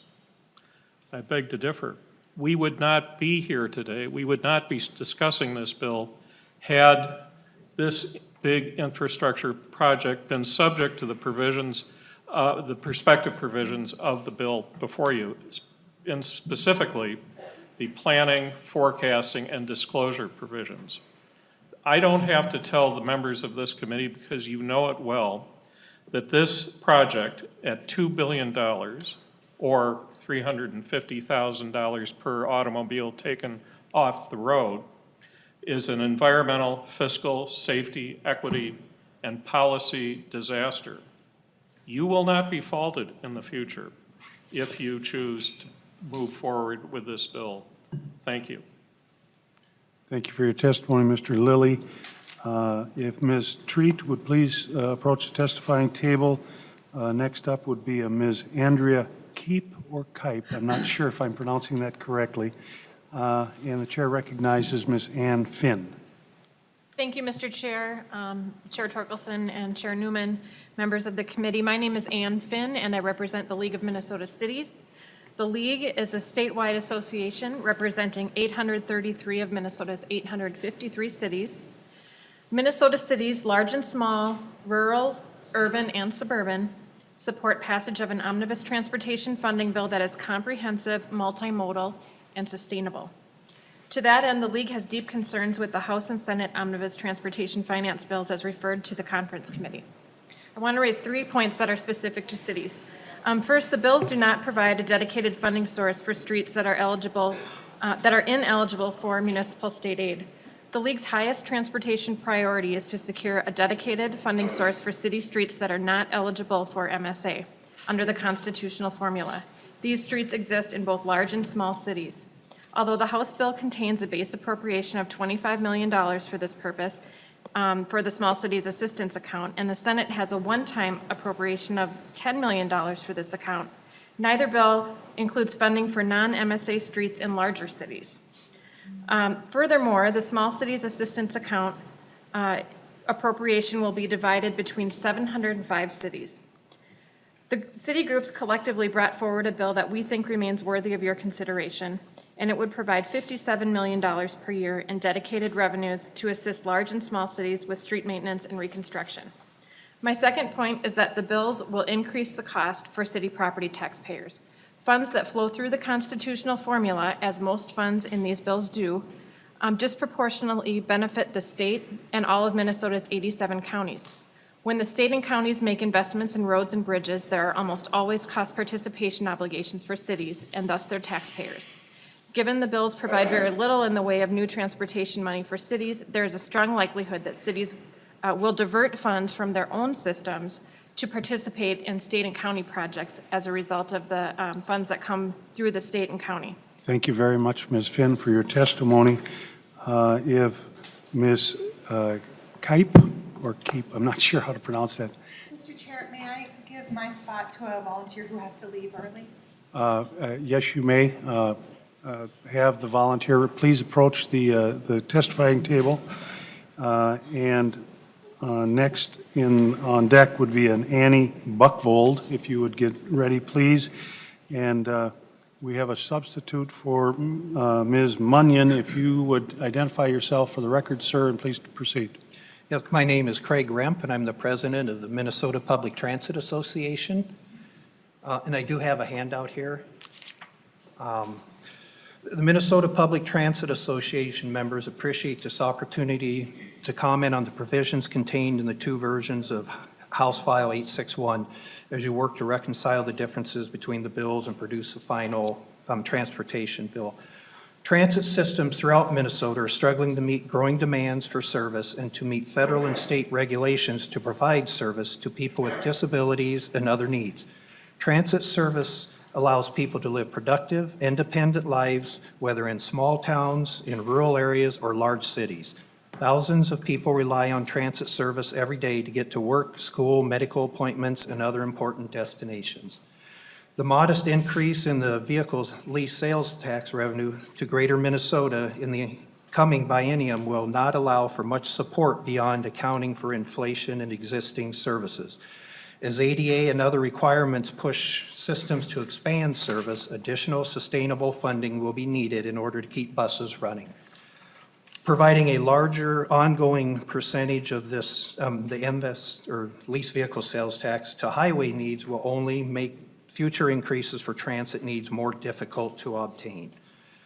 MIPTA's position is that all of the lease vehicle sales tax revenue should be distributed according to the current statute established in 2008, with 50% to Greater Minnesota Transit and 50% to the collar counties in the Twin City metropolitan area. Metropolitan area transit service is a critical element for transportation system in the region as well as the economic health of the region. MIPTA strongly urges the conference committee to reconsider the following provisions and leave them out of the final bill. I won't read them, they're highlighted here. They are due to, in response to the cuts. Thank you very much for your testimony. It's okay, amazing thank how you. fast 2 minutes goes. If Ms. Buckfold would please approach the testifiers table, followed by Ms. Amity Foster. I recognize Ms. Jessica Treat. Please proceed with your testimony. Thank you, chairs. Thank you, members of the conference committee. I'm the executive director of Transit for Livable Communities in St. Paul Smart Trips. As the largest transportation advocacy nonprofit in the state, we represent thousands of Minnesotans who support expanding options for transit, walking, biking, and sharing. We also lead Transportation Forward, a broad statewide coalition calling for new investments in all modes of transportation to improve mobility, economic health, and quality of life in communities across Minnesota. Let me be clear, transit is not a frill. It's an essential service. Neither the House nor Senate proposal addresses the urgent needs for additional funding to serve workers, families, and businesses who rely on transit in our region and our state. The House proposal makes it almost impossible to build new transit lines, and it zeroes in on the metro area to slash transit service and sets a goal that could double fares. During this legislative session, Transportation Forward is talking with people at bus stops, at community events, and in neighborhoods. On Tuesday, right outside the Capitol, over at the rail station, 200 bus riders, bicyclists, and bus drivers joined us in blustery weather to rally against cuts and for robust transit funding. People are asking me, why on earth would they want to cut bus and rail? People are asking me, why on earth would they increase our fares? People are asking me, shouldn't we be investing in transit instead of cutting it? Yes. Let's think about it for a moment. If you work a second or third shift job and rely on the bus to get there, service cuts could mean that those off-peak trips are eliminated, so you can't keep your job. And think about this, if you rely on the bus to get your child to and from daycare and then to work, service cuts could mean that your bus runs every hour instead of every half hour, so now you can no longer get to daycare before it closes. Or this, if you're living paycheck to paycheck and you depend on transit and the cost to ride the bus or train doubles, what gets cut in your budget to maintain your mobility? Your groceries, your prescriptions? Our state's prosperity today and into the future is tied to how Minnesotans can connect to opportunity. Thank you Transit very much matters. for your testimony, Ms. Street. Thanks. If Ms. Foster would please approach the testifying table and have a seat. Mr. Harry Maddox would be up next. And we have a substitute testifier. If you would please state your name for the record and proceed with your testimony. Thank you, chairs and committee members. I'm Betty Lauderman. I'm a grateful citizen of St. Paul. I'm grateful for the transportation opportunities that my community and my state have given to me, and especially for the friendliness of the Metro Transit employees that I come in contact with. I'm passionate about public transportation because its success promotes so many of the things I value: clean air, tranquil communities, healthy people, opportunities for those who have less, integration of all groups into the community, and fewer climate changing carbon emissions. I try to meet my needs locally. My first option is always to walk or bike, as those options are healthier for me and cost my community the least. I use sidewalks more than streets. I use public transportation several days a week to get to my therapy appointments. I also teach English classes as a volunteer and do other volunteer work that I need public transportation to get to. Because I cannot drive, my go-to card is my most valued possession. I used it to come here. I did not take up a space in your parking lot. I was raised on a farm in southwestern Minnesota, and I myself farmed for 5 years. I still have family members living and farming there, so I know the importance of improving and maintaining rural roads and how that makes funding for Metro Transit difficult. But we need to be creative. Public-private partnerships might help, raising a sales tax, bicycling registration fees, meters in park and ride lots. The Chamber of Commerce supports public transportation because they see it as a prerequisite to a healthy urban economy. I understand that we must raise fares. I'm a retired school teacher who raised 3 kids. I don't have a lot of money. But I admit I could pay more for my fare. But I see many on the bus for whom I can tell higher fares would be a real hardship. If we raise fares, we should find some way to give free go-to cards to those folks who really need them. Thank you very much for your testimony, Ms. Lauderman. If Mr. Maddox would please approach the testifier's table, and that would be, he would be followed by Ms. Mary Paddock. I recognize Ms. Buchvold. Yes, thank you, Chair and members of the committee. My name is Annie Buchvold. I'm formerly an organizer with Isaiah. I was the organizer of the Finish North Star campaign to get the North Star train extended from Big Lake to St. Cloud. And most recently, I ran for office. I didn't win, but I am still an advocate for a statewide transportation bill that includes transit. So I'm here today because there's a lie. There's a lie about the fact that, urban and rural are somehow in disagreement about this issue of transportation and transit. It's an absolute lie. In my experiences, metro and rural are very much aligned, and in particular on the issue of transportation and transit, and even more specifically on the issue of passenger rail. So I'm here today. The only distinct difference there really is that people in greater Minnesota are at a greater disadvantage to show up at the Capitol and to have their voices be heard. So I'm here today representing the voices of over 6,000 people across 4 legislative districts, across party lines, that want a passenger rail to St. Cloud. And in addition, public transportation. People want public transportation across the state. Let's be clear. So it's not a partisan issue. There was never organized opposition. Over a couple weeks ago, I held a press conference in St. Cloud at the Amtrak station. Over 100 people showed up again across party lines.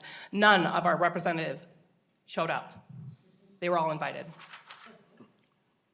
I would be less passionate about this if the Republican Party was actually serious about funding roads and bridges, but they are not. I've called over half the county engineers in this state, all across the state. Bottom line is, they actually don't want to talk, but I persist and we have a conversation. And they say, we do not have enough money. Let's get the politics out of it. That's what they want. So, Chair Torkelson, with all due respect, I really do appreciate your service. But I watched a snippet with you and Representative Hornstein on Thank you Almanac. very much for your testimony. It's amazing how fast 2 minutes go, but we're going to treat everyone the same. We look forward to seeing you on the 5th. I know Representative Knobloch would also like to be there to hear about passenger rail. And I also have my entire speech right here. The voices of Greater You Minnesota are need to be not heard. helping yourself. Thank you. Thank you. Ms. Cameron Slick would be up. I think Mary Paddock is in the room. If you would please approach the testifier's table. Ms. Slick, or Mr. Slick, I should say, if you would be next. And I would recognize Amity Foster, please. Hi, thank you, Mr. Chair and members of the committee. My name is Amity Foster. I'm here with Isaiah and Transportation Forward. So I ride the bus and the train a lot, twice a day. Both of those are rush hour. I usually have a couple of evening meetings and then something on the weekend. The work I do keeps me busy and it's important to me. It's what keeps me emotionally connected to my community, the way our public transit system is supposed to keep me physically connected. The bus, for me, is not just a way to get home. I get to the grocery store, to Target, to my friends, to my family, to my church. I've carried my cat in her carrier, to the vet. It's my way around. I don't drive for several reasons. I have seizures. Having a car costs a lot of money. I also don't want to, and I should not need to in our state. If Minnesota is going to thrive, we actually need a statewide transportation system that works for us all. So I think it can be very easy to wash transit riders' stories off as sad, oh, you rely on public transit, stories about bus riding. They are not. That story about me having seizures and not being able to drive, I am okay with that. That is my reality. If you do not fund public transit, I will be cut off from the things that I love. Trips to grocery stores will take longer. Cutting off transit access cuts off access to jobs. It cuts off access to affordable housing. It cuts kids off from education, and it cuts families off from each other. With the proposed fare hikes, with the service cuts, with no real funding from the Minnesota legislature, I wonder what I'm going to have to cut out of my life. Thank you. Thank you for your testimony, Ms. Foster. If Mr. Slick would approach the testifying table, please. He would be followed by Ms. Abby Burdock. Chair recognizes Mr. Maddox. Good afternoon, chairs and committee. Oh. Well, you got power.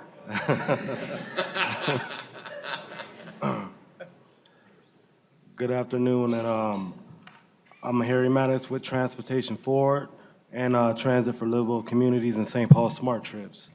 I'm also an avid bus rider and a light rail user. Also, I am epileptic, just like Amity Foster. So as of last year, I cannot drive on Minnesota State roads due to my seizures. So the option for me is the bus. And also, secondly, I have a daughter that I have to take care of. So I have to commute from Minneapolis to Big Lake, then from Big Lake to St. Cloud, which connects with St. Cloud's transit service and the North Star. So my life right there depends on the transit system, whether it's going to work, whether it's school, whether it's taking care of my daughter. I'm not the only one with this story. I've talked to other people when we're out here campaigning about educating folks about what's going on with the service cuts and the fare increases. And the people, simply the people ask, what did we do wrong for our service to get cut out of nowhere?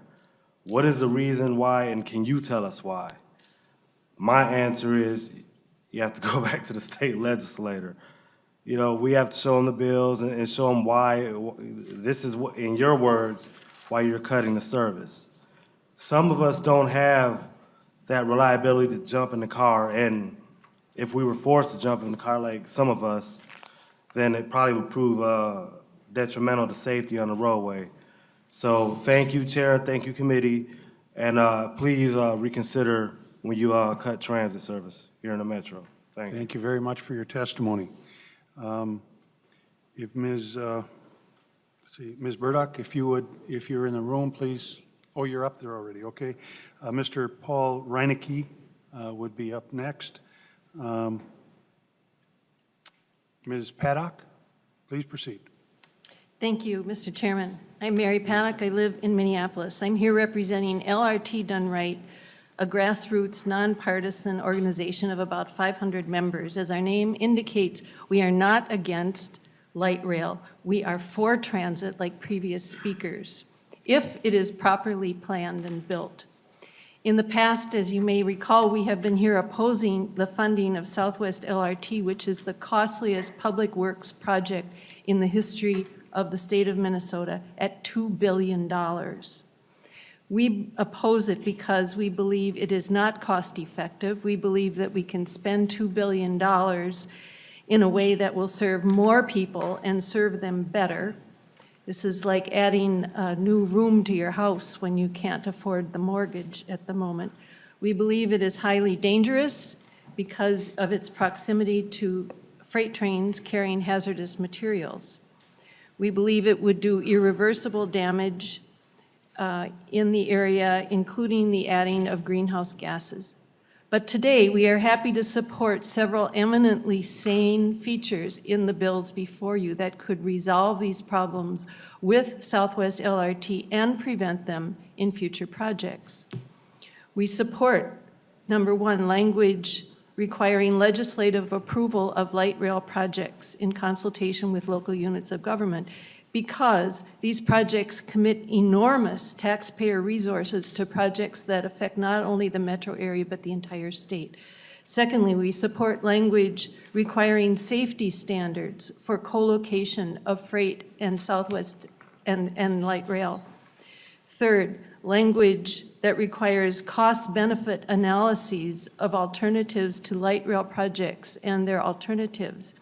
And finally, language requiring best practices be set up by the Commissioner of Transportation, requiring that evaluation and selection of transportation projects be conducted in full view of the public. Thank you very much for your testimony, Ms. Paddock. I do not see Mr. Slick in the room. So if Mr. William Scheer would please approach the testifying table. and a Ms. Kathy Velguez is up. Ms. Burdock. Yes, thank you, Mr. Chair. My name is Abby Breidick. I represent the Associated General Contractors of Minnesota. Thank you for the opportunity to comment on the proposals in front of you. I'd like to reiterate our support for finding a comprehensive solution to our $600 million funding gap per year, which would be which we could tackle over 10 years. We understand the difficulty in going to our voters to say that we need to raise taxes when we have a surplus. We understand that difficulty. And that's why we and other advocacy groups are in support of using some general fund money this year to fund some of that gap. However, you've also heard me testify in front of both of your committees to what the most important efficiency factor is for the construction industry and building projects is that we have stability and stability in our funding sources. And so it's very important that we also know what funding we have coming down the pike. And so we'd like to see an element of funding stability in this package that ultimately passes through some sort of constitutionally dedicated source. When we compare our system's funding mechanisms with those of other states, yes, they have general fund elements, but they also we are the envy of many of the states in our country that we have dedicated funding sources, and that is one of the reasons where we truly have one of the best secondary road systems in the entire country. So we can't forget that. So we'd like to see some stability added to the bill. I also just want to mention that we would like to see some of the elements removed that would prevent barriers to the completion of the Southwest Light Rail funding. And that's not only because of a handful of our members would be involved in building that project, but we truly believe in that investment, getting some of our federal tax dollars back into our region and building out a vital region for attracting business and economic development for our state. Thank you very much for your testimony. If Mr. Scherer would please approach the testifying table. If Ms. Kathy Velasquez would please approach the testifying table, and Ms. Claire Rubeck. Mr. Scherer. Thank you very much, Mr. Chair and committee members. My name is William Schroer. I'm the Executive Director of East Metro Strong. We're a partnership between East Metro counties, cities, and employers like Health East, 3M, and the more than 1,000 members of the St. Paul Area Chamber of Commerce. We're united in our understanding that the East Metro needs more and better transit to grow and prosper.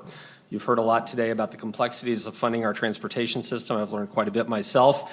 There are, as you know, a lot of thick studies. Thank you for understanding and putting in the work of going through those. People in the East Metro are proud of their reputation for being a little more plain-spoken.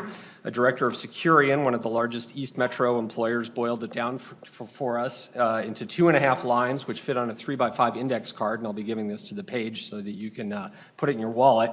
It reads in its entirety, "It's about workforce development and retention. Without a robust transit system, you won't attract workers, then employers leave. It's that simple." So I have these 3x5 cards for the page and anyone else who would like to put it in their wallet. HF 861 plays a game of chicken with employers. We know how it ends. State Farm Insurance built a new $600 million service center in Tempe, Arizona at its light rail station because, and companies don't often say this, because of the light rail station. The U.S. Patent Office chose Denver for its new non-Washington office because of Denver's transit. The Patent Office said we couldn't hire the necessary talent otherwise. All of the members of East Metro Strong, communities, and employers agree that the East Metro needs more and better transit to prosper. This bill takes us in the wrong direction. Thank you for your work, and please keep these cards handy. Thank you. Thank you very much for your testimony. If Ms. Rubeck is in the room, if she would please take a seat at the testifying table at this time. And Mr. Mark Larson is also on the list. If you're in the room, please proceed to the testifying table. And he would be followed by Mr. James Gruby. Chair recognizes Kathy Velasquez. Thank you. I'm Kathy Velasquez Eberhardt on behalf of Citizens Acting for Rail Safety. I'm pleased to have a chance to speak with you today. I am here to represent a couple of rail safety issues in this legislation. Our group is concerned about hazardous rail going throughout the state. I live in a rail corridor in St. Paul, and we've noted with concern the increase in ethanol and oil going through our communities, as well as things, other hazardous materials. So there's two pieces I would like to raise up to your attention. While we're concerned about these hazardous materials, we're especially concerned when they're co-located with passenger rail. So I would highlight Section 97 in the House legislation that we would encourage it to continue into the final legislation that allows standards to be created and more study on the issues of co-location. So I would encourage you to keep that in the bill. The second that I would highlight is in Section 100. This one is related to rights of way and caps liability in a limited area in the state. While it is in that area, I would emphasize, even though I'm not in that area, that as somebody who lives in a rail corridor, I'm concerned about the precedent of extending a liability cap to a private corporation in order that would, especially given the hazardous nature of these materials. As we increase risk, these hazardous materials, ethanol, oil, and hydrous ammonia, it seems rather counterintuitive that we would be reducing the amount of responsibility that these private companies have, and instead I would encourage us to take Section 100 out and look for ways to improve the rail safety capacity of our system, such as Commissioner Zelli encouragement to have funding for inspectors. I appreciate the time to be able to speak. Thank you. Thank you very much. Mr. Lawson, if you would please have a seat at the table. Mr. Gruby is on deck, followed by Ginger Jensen. Ms. Rubeck? Thank you. Chairs and committee members, I appreciate the opportunity to speak before you today. I've testified in front of some of you before. I'm Claire Rubeck, Citizens Acting for Rail Safety, and specifically, I have spoken to you about what is called the Shared Rights-of-Way Contracts section. It is in the House side by side, but not the Senate portion of the bills before you today. And I'm here to ask you to eliminate that as you carry forward the legislation for this year. The reason being is that the description of this section is shared rights of way, but it really provides a liability immunity for railroads, and it does nothing to protect the citizens of Minnesota who happen to be living, working in these shared corridors with freight rail and light rail or passenger rail. The section actually sets up great protection for the railroads, but provides no mechanism for the citizens to achieve remedy if there indeed is a hazardous incident. And it's capped at $3 million, as was referenced before. If non-hazardous materials are involved, the cap is $1.5 million. And that's not enough protection for the over 60,000 people that live in the emergency evacuation zone of the proposed Southwest Light Rail Corridor alone. And that's using 2010 Census Bureau information and doesn't take into account all of the transit-oriented development that's been happening along that corridor, and does not address all the people that will live in the Botno line or the line that would go to Duluth, Rochester, or Mankato in the future. Please eliminate this. It is unfair to the taxpayers of Minnesota. I understand why the railroads want protection. It's a course of business to have adequate insurance, and it is not clear that railroads currently have adequate insurance because federal and state regulations do not require it, and railroads do not disclose what insurance they cover. So to extend immunity when we already have questions about the business practices of this hazardous freight rail is not serving public safety of Minnesota. Thank you very much for your testimony. If Ms. Jensen would please approach the testifying table. Ms. Deborah Fassner is on deck. I recognize Mr. Lawson. Thank you. My name is Mark Lawson. I'm the president of the Amalgamated Transit Union Local 1005. We represent the vast majority of the frontline workers at Metro Transit. And in fact, that's about 2,500 workers. And with the drastic cuts that have been proposed to Metro Transit, a little back in the napkin math tells you that upward of perhaps even 1,000 of our members could lose their jobs. And our membership represents one of the most diverse workforces in the Minnesota government, if not the most diverse. It just like our area is an amalgamation of people from all over our country and all over the world, so is our workforce. And it's because of the dedication of our members, 24 hours a day, 7 days a week, in some of the most difficult weather conditions that Minnesota can provide.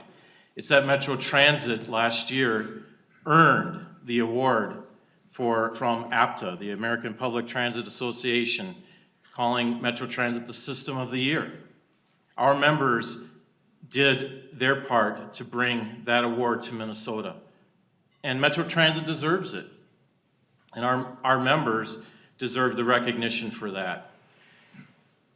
This legislature has approved much of the funding that Metro Transit has used over the past years to build this workforce that our members represent.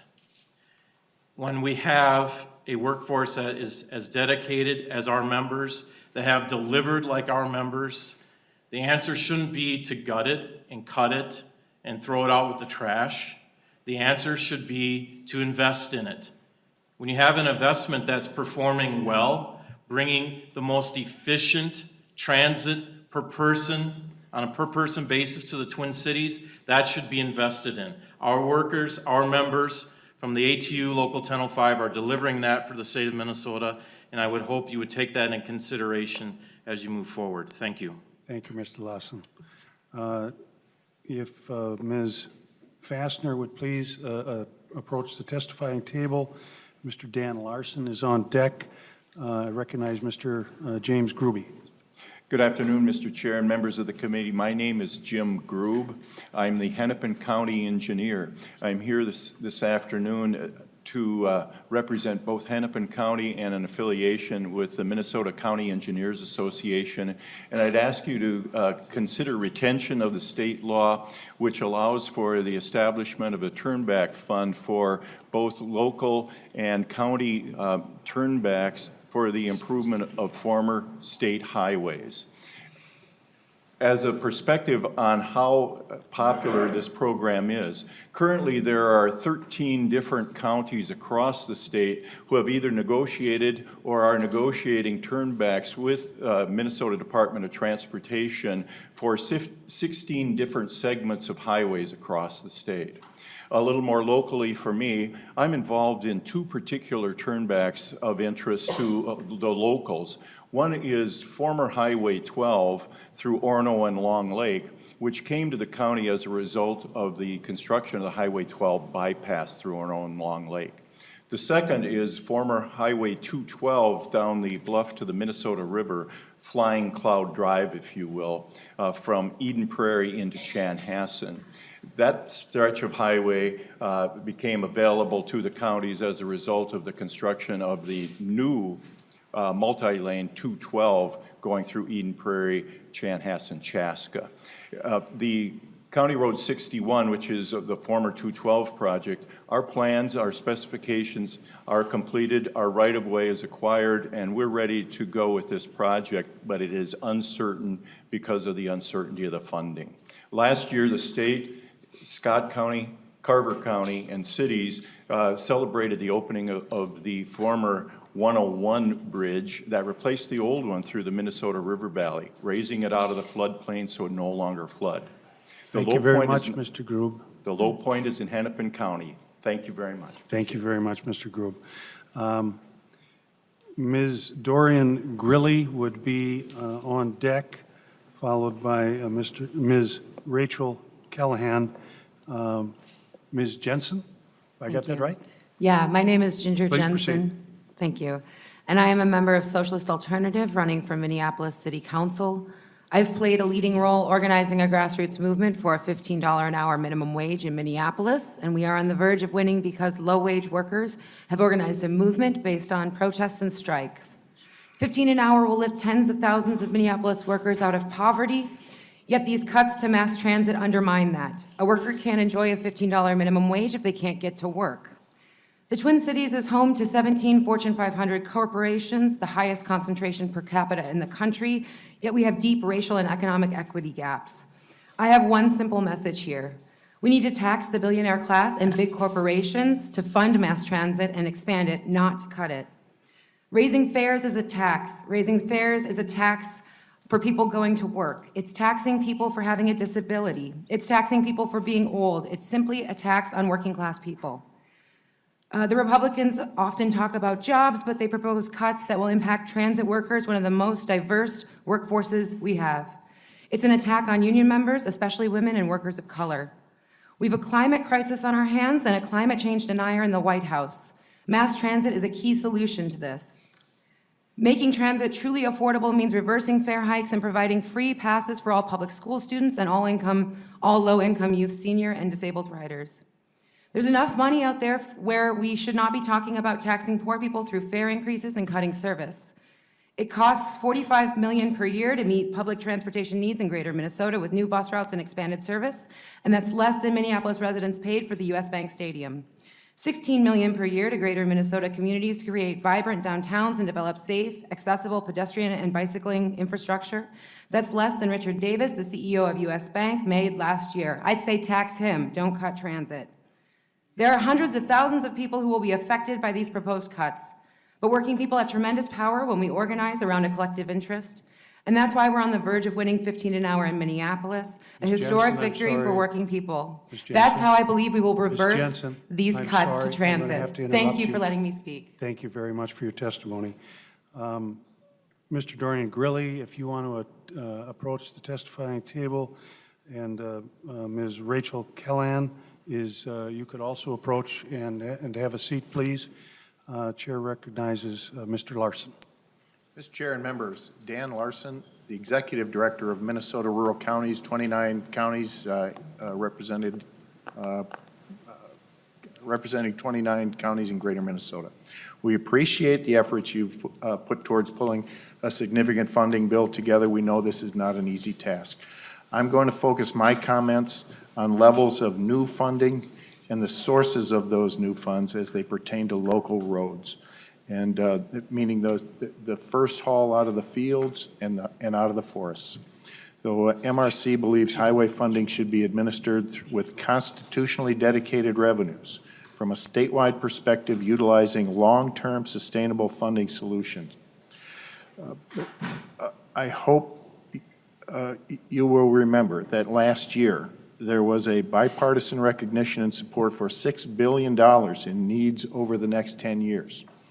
MRC supports the economically competitive world-class system recommended by the Transportation Advisory Committee, the TFAC group, of $450 million annually for the county state aid highway system and $600 million annually for the state system. A world-class local road system helped Minnesota gain national leadership in the production of sugar beets, turkeys, oats, sweet corn, and peas. We rank third in production of soybeans and fourth in corn production nationally. But our local roads are going backwards in efficiencies. We regret that the funding levels in the bills before you are a reversal of the goals established last year. So with the difficulty of passing a significant comprehensive transportation funding bill, MRC is concerned, frankly, that the perception will be established that if a bill were to move forward at these funding levels, that you've taken care of the concerns. And we believe that that when matched against the $6 billion in 10-year goals established last year in the TFAC levels for economically competitive world-class system, we would consider this a good first step. Thank you, Mr. Larson. I am assuming at this point Ms. Fassner is not in the room. If she is, please approach the table. I do not see her. Next up then would be Mr. Mike Beard. If you would approach the table, please. And I would recognize Mr. Dorian Grilly. Mr. Chair, members of the committee, my name is Dorian Grilly. I work for the Bicycle Alliance of Minnesota, a statewide membership organization. I'm not here today to tell you that making bicycling and walking easier and safer is the solution to our state's biggest problems, but I do think that with a relatively modest investment, it could be a much bigger part of that solution. MnDOT and the U of M studies tell us that about 50% of Minnesota adults bicycle and that about a quarter of them ride weekly. That adds up to about 90 million trips and about 180 million miles per year. Those studies also show that riding just a couple miles 3 times per week reduces your risk of developing the conditions that lead to diabetes, heart attack, and stroke by nearly 50%, and is saving hundreds of millions in healthcare costs annually. I also want to note that many walking and biking trips include rides on transit. I'm here today to support MnDOT's bike language included in the Senate bill that updates the laws that govern what they do regarding bicycling. It includes the repeal of a grant program that was created in the 1970s. We support replacing it with the Active Transportation Grant Program language that was also included in the Senate bill. So we are not creating new language and a new program. We are replacing a very old one with more modern language.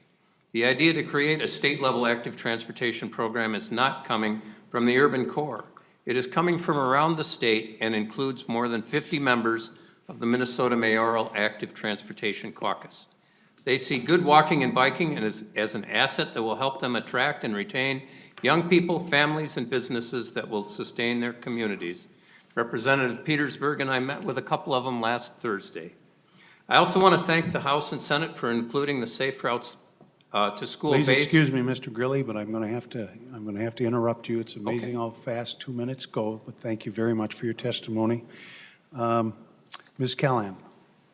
Good afternoon, Mr. Chair, members of the Conference Committee. My name is Rachel Callahan. I'm the Regional Vice President of Advocacy with the American Heart Association. I also chair the Minnesotans for Healthy Kids Coalition. I want to speak in favor of a couple of provisions in the bills before you. First, we're thrilled to see the investment in Safe Routes to School in both the House and the Senate and the additional new funding in the House bill. Second, we're very grateful, again, to see the bipartisan support for walking and bicycling. As we say, safe routes to everywhere. We thank Representative Howe and Senator Senjem as the chief authors of that legislation this year. The Senate's bill updates MnDOT's ability to administer a statewide program and devotes $16 million per year to the program through flexible federal funding. The language is very similar to Representative Howe's bill, but it relies on a different funding source. His proposal would have devoted the existing sales tax on bicycles and bicycle parts as the funding source. We are supportive of both or either approach. The unmet funding needs for safe walking and bicycling come from all corners of the state. In fact, there is very strong statewide support. 83% of Minnesotans agree with the statement that future transportation investments should accommodate not only motorized vehicles, but also walkers and people on bicycles. Walking and biking is good for your health. It's also very good for business. Minnesota has 73 bicycle-friendly businesses, which include some of our largest employers in the state, like 3M, Target Corporation, IBM, and Wells Fargo Mortgage.